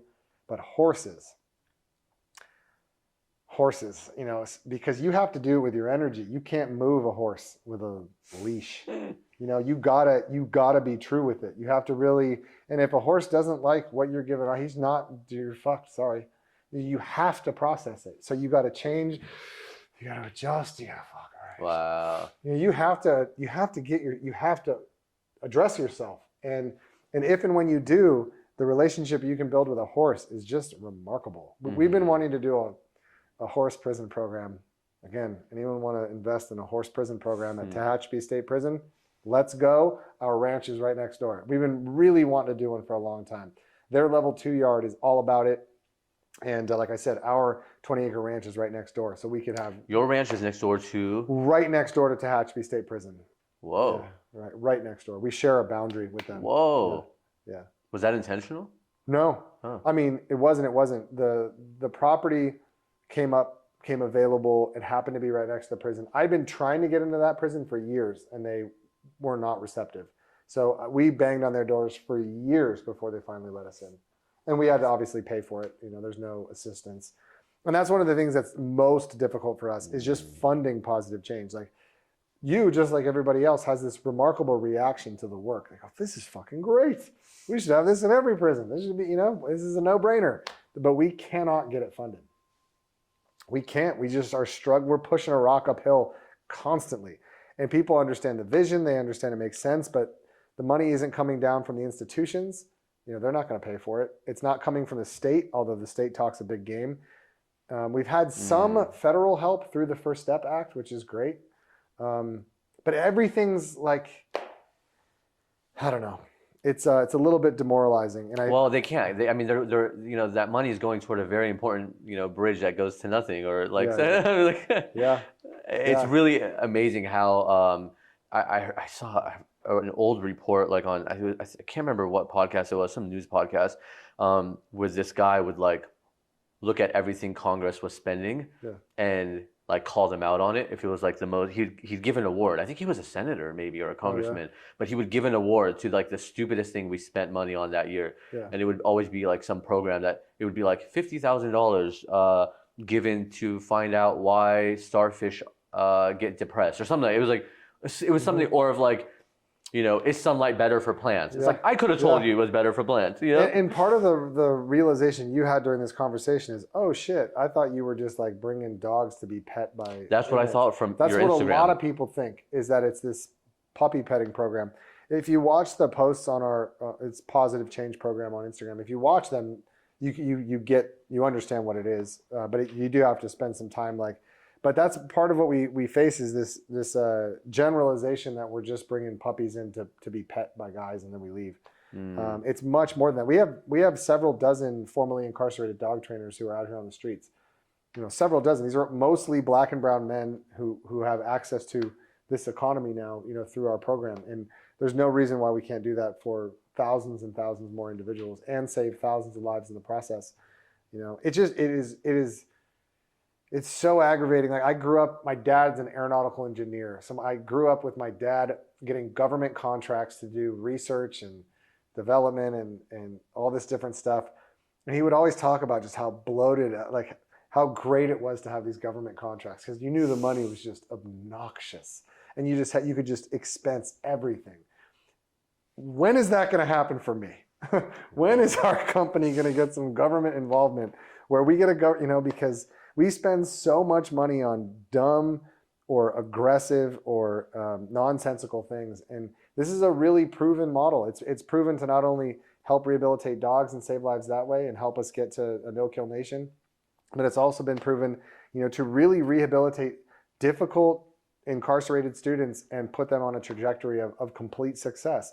And not only that, familial success. A big part of what we don't talk about are the family consequences. There's like 11 million kids that are directly affected by incarcerated parents. What do you think happens when you're the kid of an incarcerated parent?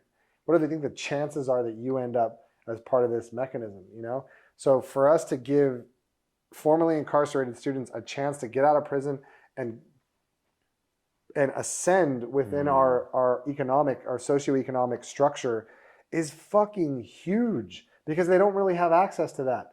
They've got tattoos, they've got criminal records, they've got felonies.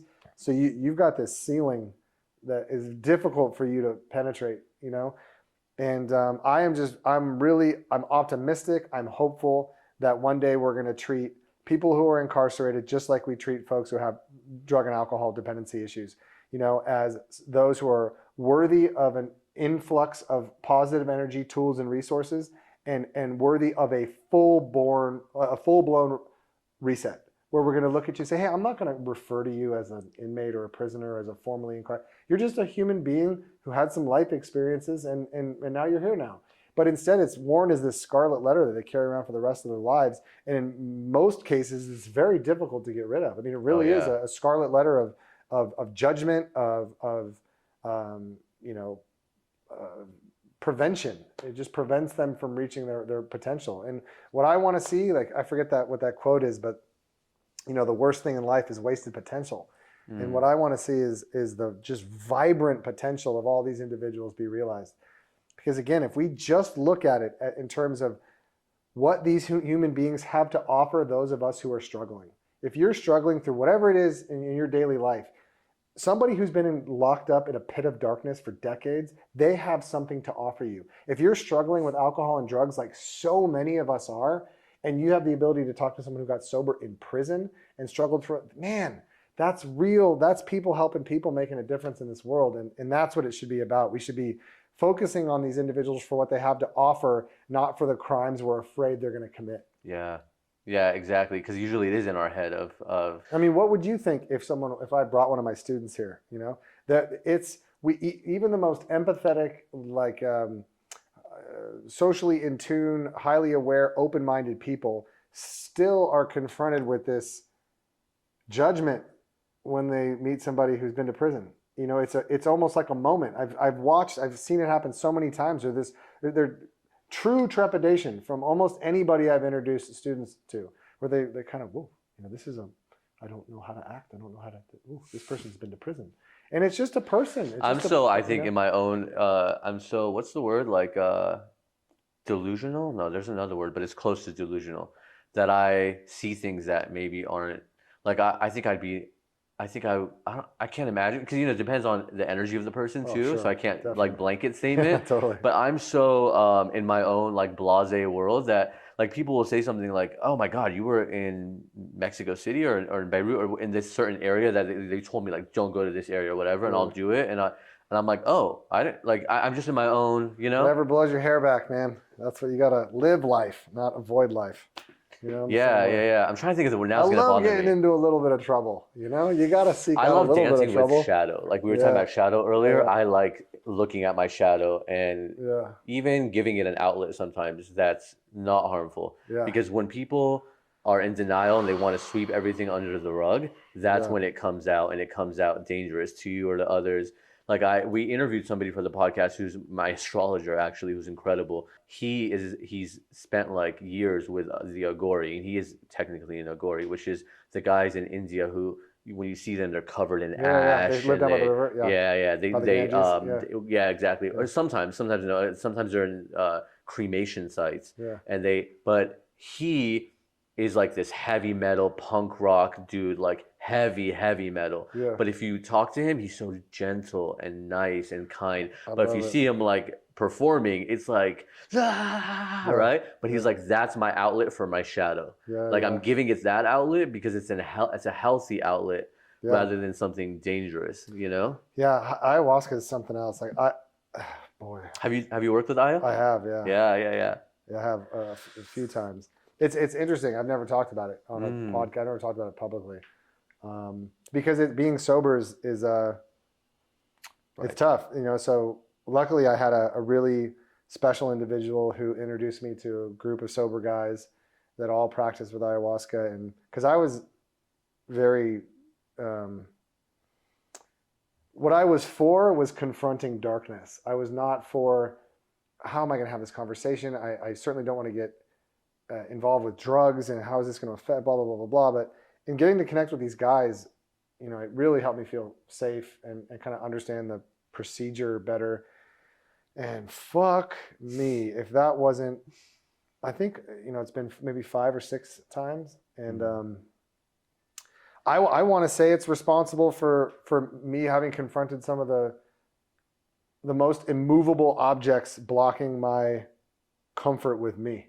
Yeah. You know, like I went through some childhood sexual trauma that I just couldn't get past. I just thought I'm going to be forever nervous intimately. I'm going to forever feel unsafe intimately. You know, it was a woman, you know, someone I was close to that, you know, without getting into all the details, it just very much made women not a safe space for me. And I always thought I was going to have to confront that every time I was intimate with someone. And when they pick up on that, when you're trying to be intimate with someone and they watch you struggle with, they think it's about them. And so as an empathetic, highly sensitive person, I try to get ahead of that in terms of intimacy. And that would always unravel too. And I never knew how to fucking confront this. Never knew how to just be okay in the presence of a woman without feeling the desire to just get the fuck out of there, because I'm always rocketed back to these experiences because there was many of them over a period of years. And working with ayahuasca was remarkable.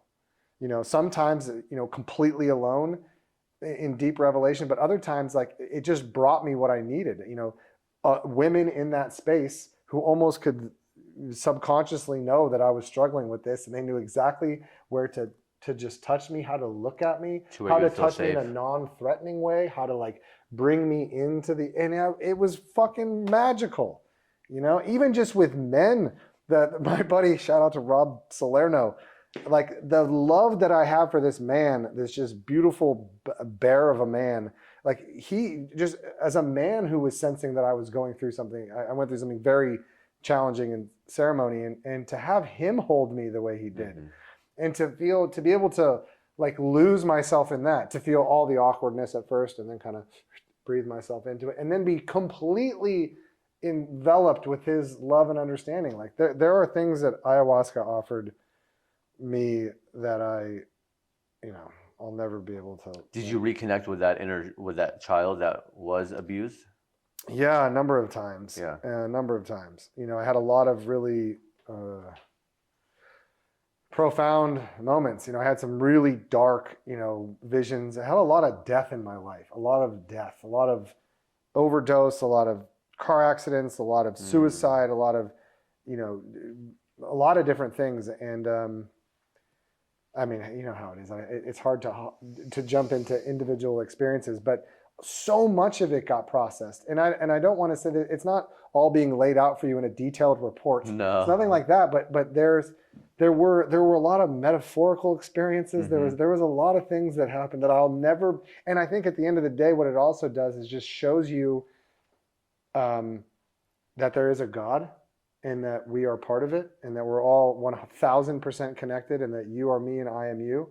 And that Thank you. you know, Yes. all of those things. So I sometimes need things dumbed the fuck down a bit, and ayahuasca dumbs it down because I'm a struggling atheist at my core. I'm a little punk rock kid from Hermosa Beach who's always like butting heads with any sort of religiosity. So to get me to like fall in love with God and my place in it, and to understand all this energy, like there was this one time it's sort of towards the end of the night, and it had been pouring down rain, and I was sitting in the backyard and breathing, and the rain just kind of stops all of a sudden, and like the moon comes out almost immediately. I go, oh wow, this is unbelievably beautiful. Everything's kind of giving off this iridescent kind of feel, and then after a couple of seconds, there's all these flowers in the backyard, beautiful trees. Everything took a breath.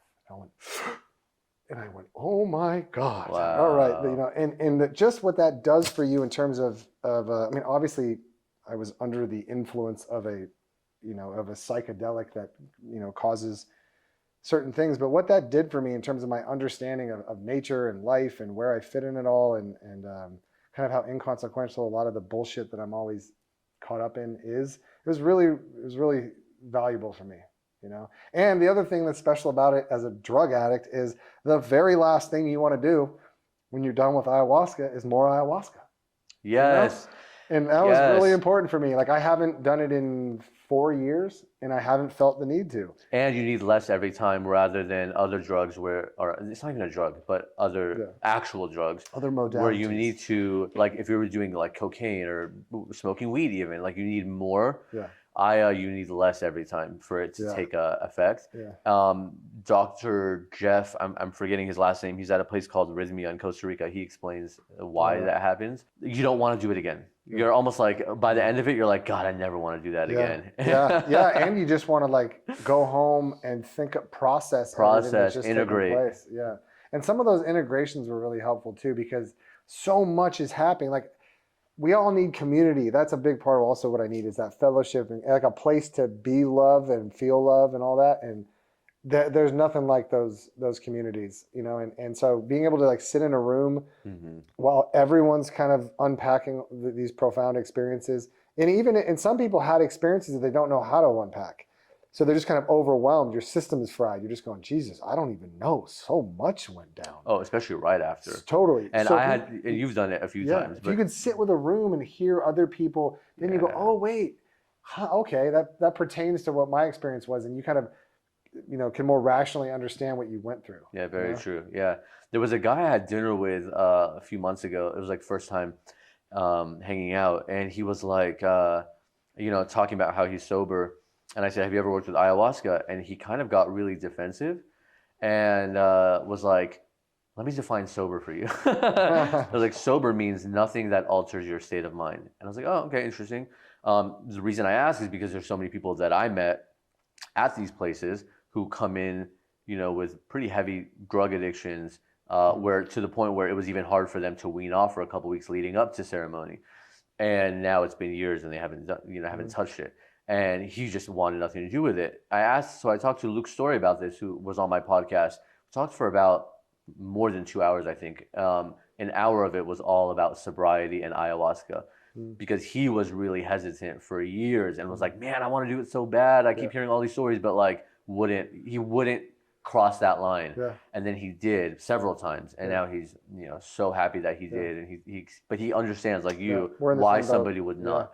And if that's what, I mean, I would leave it up to each their own, and you shouldn't feel like you need to. If you feel cautious at all, I just, you know, I don't know. I don't want to tell anybody that they should or that they shouldn't. You know, I just can only share my experience. And for me, I think a lot of us who have drug and alcohol issues, I think, you know, genetically, whatever else, my grandfather died of liver failure when he was 41. I almost died of liver failure when I was 28. So it's very much in my genes.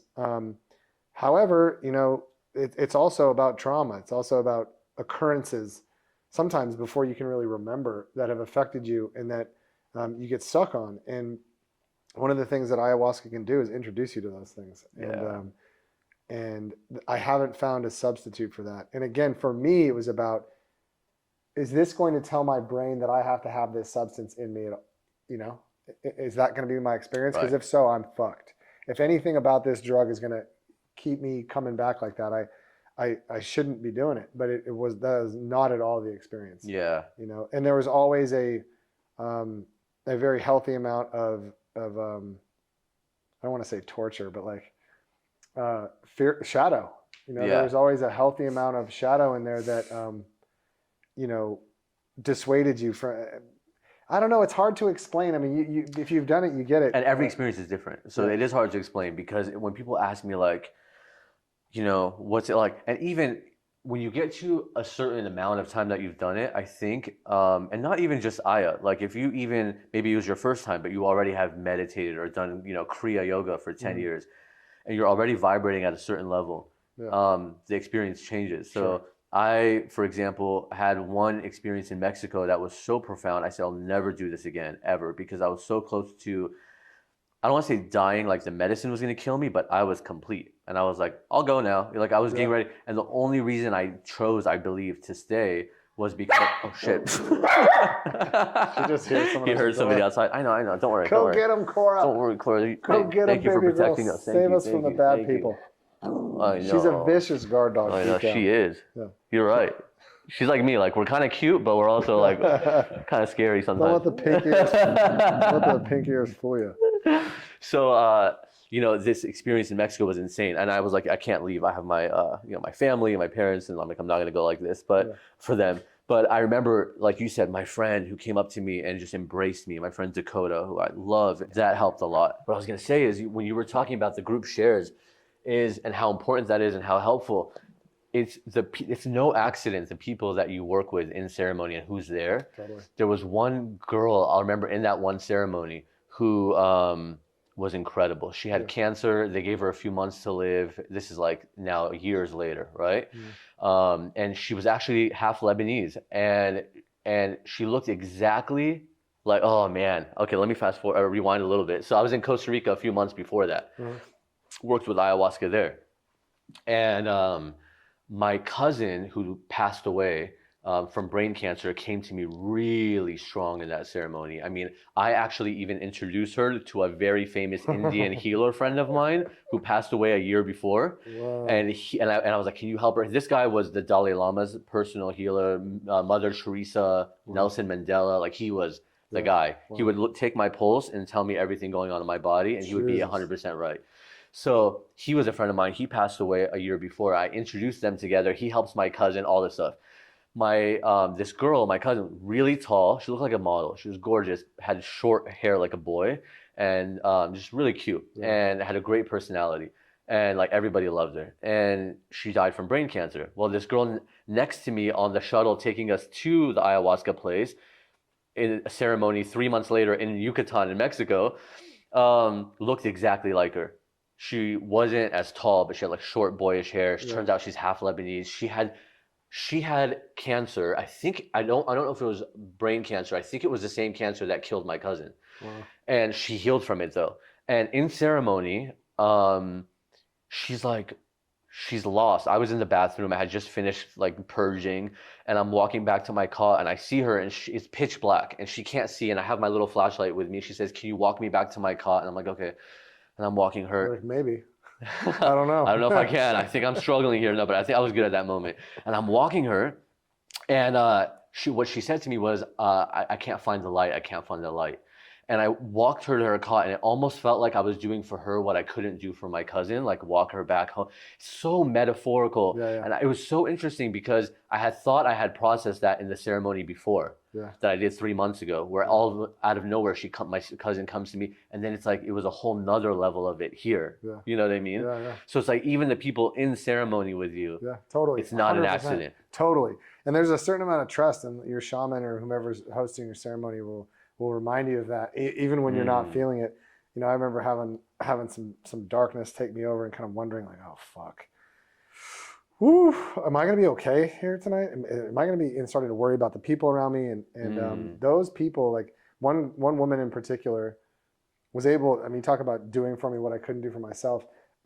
Like I said earlier, this fear that I have, this intimacy issue, and this fight or flight trigger. It was something that was so detrimental to my life, but it also fed my alcoholism. It fed my addiction. It was something that I was so bummed that I was going to have to take into forever, that I was just going to always have with me, always like this real impediment to being like the best me, and specifically to like loving as fully as I needed to love. I want to be able to love as fully as I can. And just by like how she put her hands on me, again, not in a sexual way, it changed the whole way.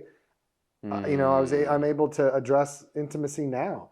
And like going through a divorce, and there's a lot of tough things that go on mentally, but what I'm not worried about is being intimately available.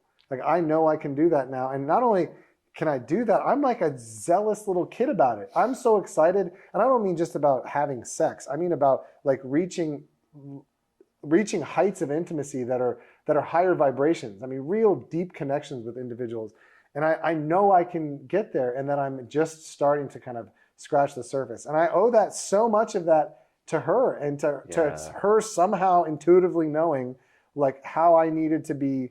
And then also there's several people, but yeah, that community, that medicine, gosh, does it have a unique ability to target some of your pain points and help you work through it. Maybe you don't even know in that moment that you're working through it, but over those weeks and months that you're processing, it happens.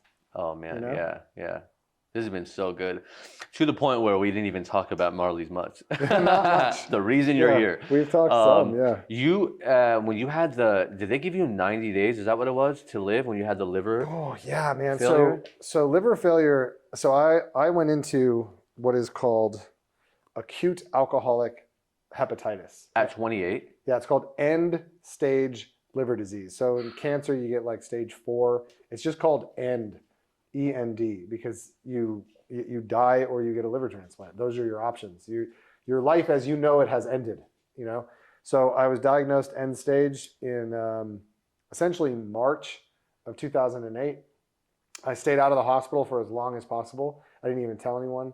I drank as alcoholically as I possibly. I mean, I was completely yellow at the time. I had this huge belly. I had these veins that were these varicose veins that were starting to develop. Wow. And finally, you get this ammonia buildup on your brain where you vacillate in and out of like coherence. You can't, you get real dizzy all of a sudden. You won't know your name, won't know what day it is. You'll start to blather nonsense because your liver isn't processing your blood and your bile. It's not getting this bad stuff out of your system. So I finally ended up being hospitalized when I couldn't hide it anymore. I was leaking blood from my mouth, leaking blood from my rear end, and I had this ammonia. So at that point there was no options but to go to the hospital. And my dad took me. They checked me in for long-term stay, and yeah, I mean the first thing that happened was this Dr. Aziz came in and he told my dad, he said, your son needs a liver transplant and he's not going to get one. So why? Because the wait list is too long. You need 6 months of sobriety to even qualify. And I had they give you this MELD score, your model for end stage liver disease score, and mine was 36. You're transplant eligible at like 17 or 12 or something, but I was as sick as a sick person can be. And there's nothing they can do for you. They pump frozen plasma into your body, because what it is your blood is so thin that if you get a cut, you bleed. You won't stop bleeding. The way most people who have end-stage liver disease die is you bleed out of your mouth. You have what's called esophageal varices. Your blood is trying to go through your liver, but it's not processing anything. So it'll literally find a way around your liver, and it'll cause portal hypertension, too much pressure in the veins and arteries around your throat, and they'll rupture. And then you just bleed out of your mouth. I've witnessed it. It's the gnarliest You've way. witnessed it? Yeah, someone I sponsored died in Bakersfield. Wow. Yeah, I watched them cauterize his throat. They literally have a cauterizing iron and they zap your veins closed in your throat. But that's the way you pass away. And did you ever get the liver transplant? No, I didn't. So what happened was I was there for 5.5, almost 6 weeks at the hospital in Bakersfield, just getting sicker and sicker. I got addicted to drugs like day 3. They put me on morphine and Dilaudid, and then I was asking for Dilaudid every 3 hours. That was my central focus. I mean, I ended up having a babysitter at the hospital. They assigned a person to me to take care of me. I was a danger to myself and others. Let's put it that way. I was the worst fucking patient you can imagine, And thank God I was able to like go back there and apologize to some of the nurses about my conduct. Because when you're addicted to drugs and you're in liver failure, and I had to go through alcohol withdrawal, like all of it, Yeah. And you're dying. Like I had that's no a lot hope. of things at once. Yeah, and so they're giving me all these frozen plasma transfusions, and they're not doing anything, and I'm getting sicker and sicker and sicker, and my dad's just trying to get me into any hospital in California that does liver transplant. They're just trying to get me out of Bakersfield to any hospital that does liver transplant. Cedars, Scripps, UCLA, USC, USF, any of the 7 or 8 hospitals. And then they were just trying to, after 5 weeks, they're just trying to get me home on hospice. They go, you need to be home. You need to pass away at home. You need to be with your family and out of here. And, they're just trying to move you out. And my dad got a meeting through our insurance company with the transplant team at Cedars. And I was born at Cedars. And so we literally pulled everything out of my arms. My dad signed the paperwork against doctor's orders. They kept telling us, you can't leave, you can't leave, you can't leave. You don't know what you're doing. You don't know what you're doing. He's like, we're getting the fuck out of here. He's going to a hospital that does liver transplant. And they brought me to Cedars, and I met with Dr. Tram Tran. I'll never forget it. It was all female transplant team, her and her physician's assistant. And she kind of like chastised me for the situation I'd gotten myself into. And, she just said, basically, if we keep you here, we're going to kill you. You can't, if we admit you, you will die here. And because I was, taking the drugs that they give you for pain management do not help when you're in liver failure. Your body is so fragile. My kidneys were failing, my gallbladder, pancreas, everything was gone. I had pancreatitis, my creatinine, my kidney function was not failing, but it was not good, and everything is wrong. And so she basically sent me home. They admitted me to the program. So I became a comprehensive transplant patient. And then they sent me home and they said, stay near an emergency room. You're going to need it. Whoa. You're going to have a tough time. And my dad's going, what the fuck are you doing sending him home with me?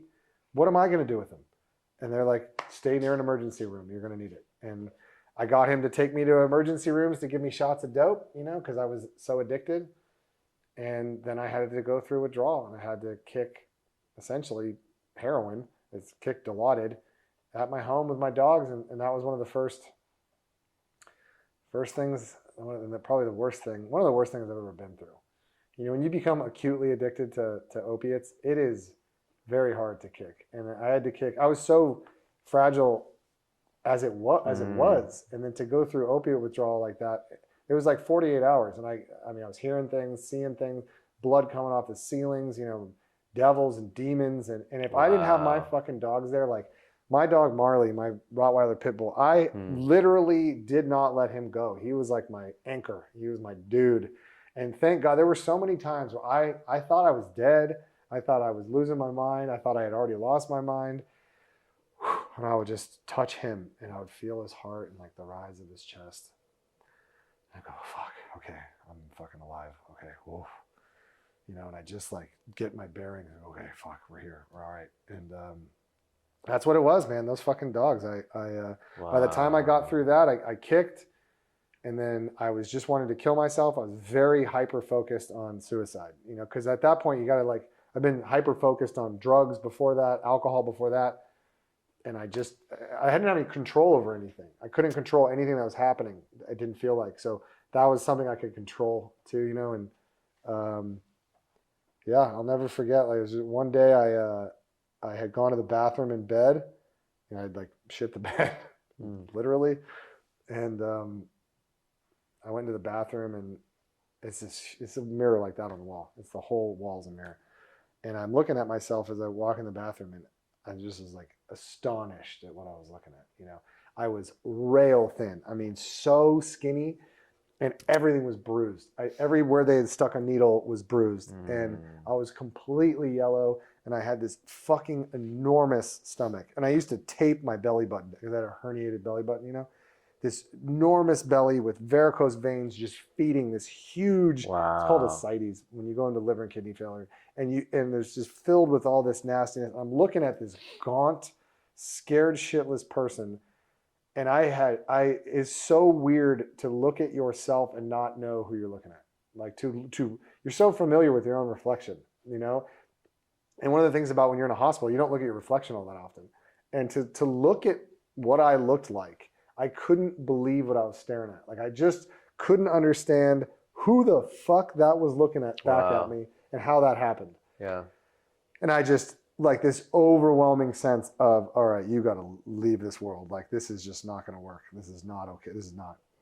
You're Like you took it too far. Oh yeah. And there was just no hope at that point. Like, what are you going to do? I'm not getting a liver transplant. I'm not doing okay. Like every moment, every second of every day is torture. It was unimaginable suffering, like unimaginable physical pain. The mental torture was it was every second of every day. And I wasn't sleeping, you know? But what happened was in the midst of that, like really deeply dark situation, all three of my dogs were sitting by the toilet looking up at me like it was a fucking normal Tuesday. Wow. And everything was perfect. And I looked like $1 million and that I was just this wonderful human being that they needed in their life and that we were going to get through this. You know, I just I was already sobbing at that point. I was I was crying about the state of things. And I looked at them and there was just this everything's going to be all right. You know, not only is everything going to be all right, but you know, we're all right. We'll be all right.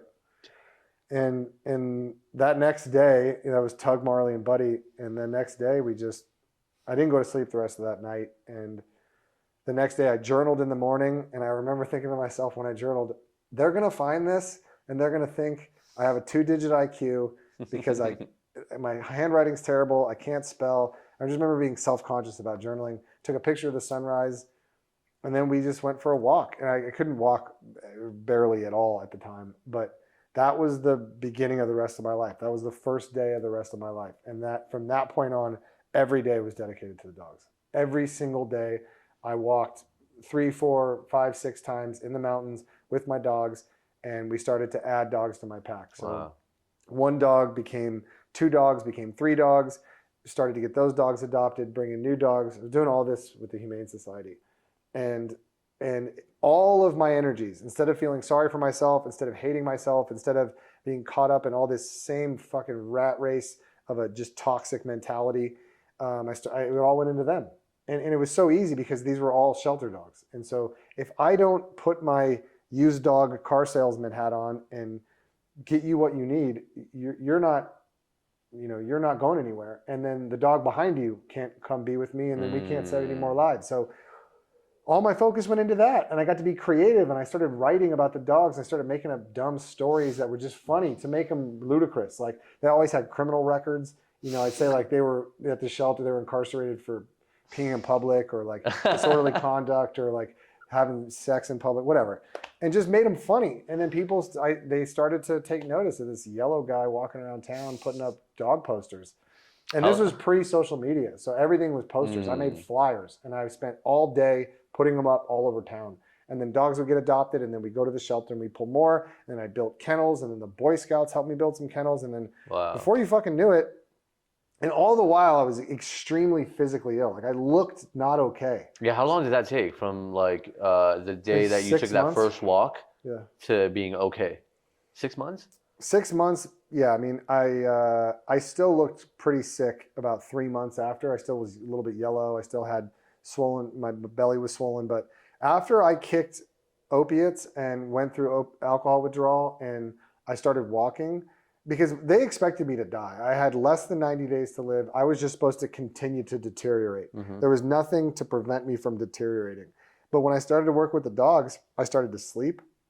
I started to have purpose in my life, and I started to not have this terrible frequency always channeling through my body. And I started to get better. So like a month after I got out of the hospital, I'll never forget when I went down for my review and Dr. Tran was like, so what have you been doing? I was like, working dog stuff and these things. I was like, okay. And she asked some more questions. And she goes, whatever you're doing, do it. You need to do more of that, because we're seeing a radical, if you graph your numbers on a chart, you're just like, you are this type of trajectory towards death. And for the last 4 weeks, you've been climbing back up. Your MELD score's down considerably. Your INR's down. Your creatinine's down. Your bilirubin's down. All of your essential numbers are down. So keep doing whatever you're doing. And all they tell you is to not eat salt. That is the only advice they give you when you're in full-blown liver and kidney failure. They just say don't eat salt. Nothing else. I always say if I was in a, God forbid, like car accident or something, first place I want to go, doctor, surgery, whatever. Anything else, if it's not that, where I need immediate surgery, acute care. Go to some holistic hippie who's gonna tell you what herbs to take, how to walk, be with dogs, whatever it is, because that is that's the system. Unfortunately, it's like we want to talk about prison system. Let's talk about hospital system. Totally. There's the education system. There's the food system. I mean, we've created a world of systems that just need a reset. Oh, 100%, man, 100%. So yeah, I mean, it was very strange. The whole point was to survive 6 months. If I could survive 6 months, I would be an active transplant potential recipient. So that's all I was getting towards, is just get your 6 months. And by the time I had 6 months sobriety, went in for my review, and I was good. They basically said, you are not out of the woods. This could turn at any moment, but what you have done is the most radical liver turnaround we've ever seen in an end-stage patient. And so we have been part of this study for the last, I think it's 7 years. This happened, I'll be 15 years sober this year. And so this was 7 years ago. They put a handful of us into this study who follow those of us who beat end-stage liver failure, because most of us pass away or we get transplants. You don't just ride it out and become okay. My age helped a lot with that. I radically changed everything about my life. Everything that went into my body, I paid attention to. All of the, I drank smoothies every single day. I obviously didn't touch drugs or alcohol. And yeah, by the time I qualified for my transplant, I no longer needed one. I still go down every 6 months. I still have, liver CTs, liver MRIs, ultrasounds. Because you need it, or because of the study? I need to be in good standing, because once you're end stage, you're always a transplant patient. So if you've been diagnosed end stage, I'm a comprehensive transplant patient until I die. Why not get one just to get one? Just to say, hey, I'm going to get a new... Because my liver function is, it's a very complex surgery. Okay. Oftentimes your body rejects the liver. Even if I were to get a partial lobe transplant, I have a twin brother. From my twin brother, there's no guarantee that that's going to... And my liver functions normal. It wouldn't look much different from yours. I mean, I have what's called stage 3 fibrosis. So I have some thickening of the liver, but I don't even have cirrhosis anymore. Wow. Which again, cirrhosis is supposed to be scarring of the liver. It's not supposed to regress. Whoa. So to have worked myself, and I used to be able to see it. It used to stick up out of my rib cage. Wow. And now I can't even really feel it. Is there a part of you that thinks, miracle gets thrown around so easily, but that that you had this mission here on earth, that kind of you needed all this to happen to get through this, to create Marley's Mutts, to help all these dogs, to help the inmates? Yeah. I mean, I wish I thought as whimsically about my circumstances. I'm somewhat of an egomaniac with an inferiority complex. I'll definitely give myself that, but I tend not to think about myself in terms of being chosen for anything great. I think I just really lucked out. And I think I have a dad that loves me. Yeah, it's amazing. Yeah. My dad was like, if I didn't have a person that could help facilitate, he all of a sudden had a 29-year-old full-blown drug addict and alcoholic in liver failure living in his house, who he was primarily responsible for, and had no idea how to do any of it. And he loved me through all that. Oh, when you were doing the smoothies, walking the dogs, all that was at his house? Mm-hmm. Yeah. I could barely walk. I was on crutches for the first 2 weeks out of the hospital. Wow. I had everything that could have gone wrong with me physically went wrong. And everything emotionally, the amount of bullshit I put him through, the amount of projecting my own internal struggles and pain onto him for him to feel. I did a lot of terrible things to him, and I put his life on hold, and he loved me through it all, Dads are something else, Mm-hmm. He's still doing it. He's still loving me through all this bullshit. You know, it's a new round in 2023. You know, new set of challenges and circumstances. But yeah, very grateful for that, man. He really gave me the scaffolding to be the dad that I am to my two little girls. Yeah. You know, he's a special guy. But I mean, for him to see what you're doing, to see you on TV, to see you rescuing dogs, all that must also make him feel really good. Yeah. My dad's dad died of liver failure when he was 15. So my dad didn't really know his dad. He was a raging alcoholic. He was in, twice in the army, in 2 different wars, re-enlisted. And, and the memories he has of his dad are really terrible. You want to hear a good story? This is perfect. So my dad's dad was this guy, Kermit Alden Skow. Okay. And all I remember hearing this was a couple of times when I was a kid was hearing about Kermit. I was like, Kermit the Frog, right? But you didn't talk about Kermit. Like, if you brought his name up, my dad did not react well because this is a guy that, the only thing my dad ever told me about his dad is that he didn't cry when he found out he died, and didn't go to his funeral. So my dad was almost 15 years old when he passed away. He passed away of the exact same disease that I have, end-stage liver disease. So he died at 41 years old at a sober living facility in Bellflower of end-stage liver disease. I'd always known that he died of alcoholism, and I'd always felt a kinship with this man, but I'd never obviously met him. He died in 1961, July 3rd, 1961. And so here I am, fast forward 2008, I'm going through end-stage liver disease. And there's no one in my family I can really relate to. I'd thought from time to time about, boy, my grandpa died of this disease, this is something else. And I was going through a really challenging kind of bout with just struggle right after I got out of the hospital. I was really struggling with suicidal ideations. And I went into my dad's downstairs bedroom, and I was going through my grandma's box of shit. This is just all the letters, some of her jewelry, just these shoe boxes with my grandma's things in them. I don't know what led me to go digging through her stuff, but I helped take care of her before she passed, and I was like, So I'm looking through this stuff. I open this box, and sitting right on top of it is a 24-hour day book from Alcoholics Anonymous. I knew exactly what it was when I saw it. I go, oh, holy shit, look at this. And I've been going to meetings. I was going to meetings on a liver transplant card. I needed to prove I was going to meetings so that I could be transplant eligible. So I find this book, and I open it up, and it's Kermit Alden Skow.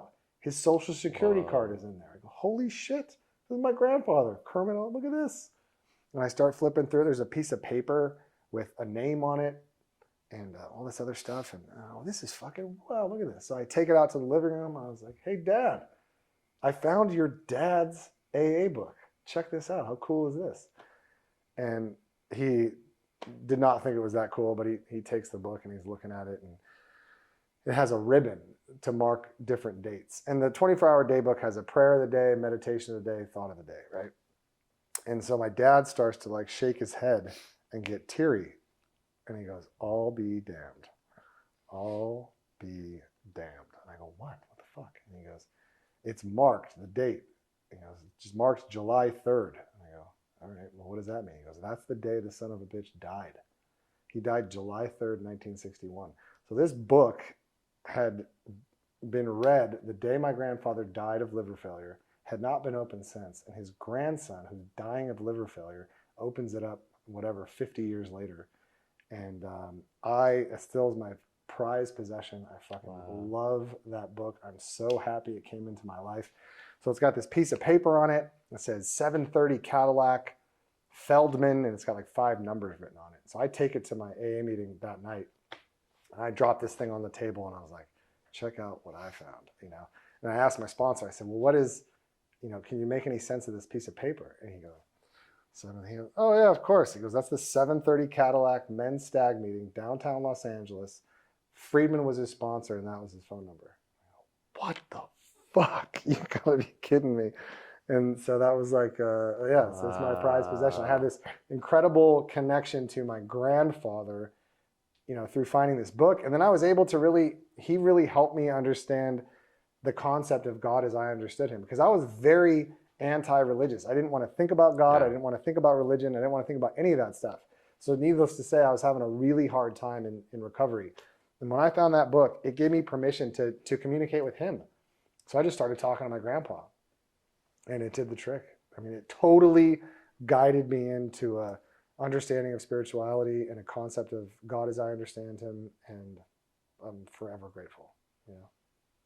Yeah, I think that's an amazing place to end it. But I want to ask, wow, that was an amazing journey. Honestly, the whole man. journey That was like rad, of brother. this Thank you, man. conversation.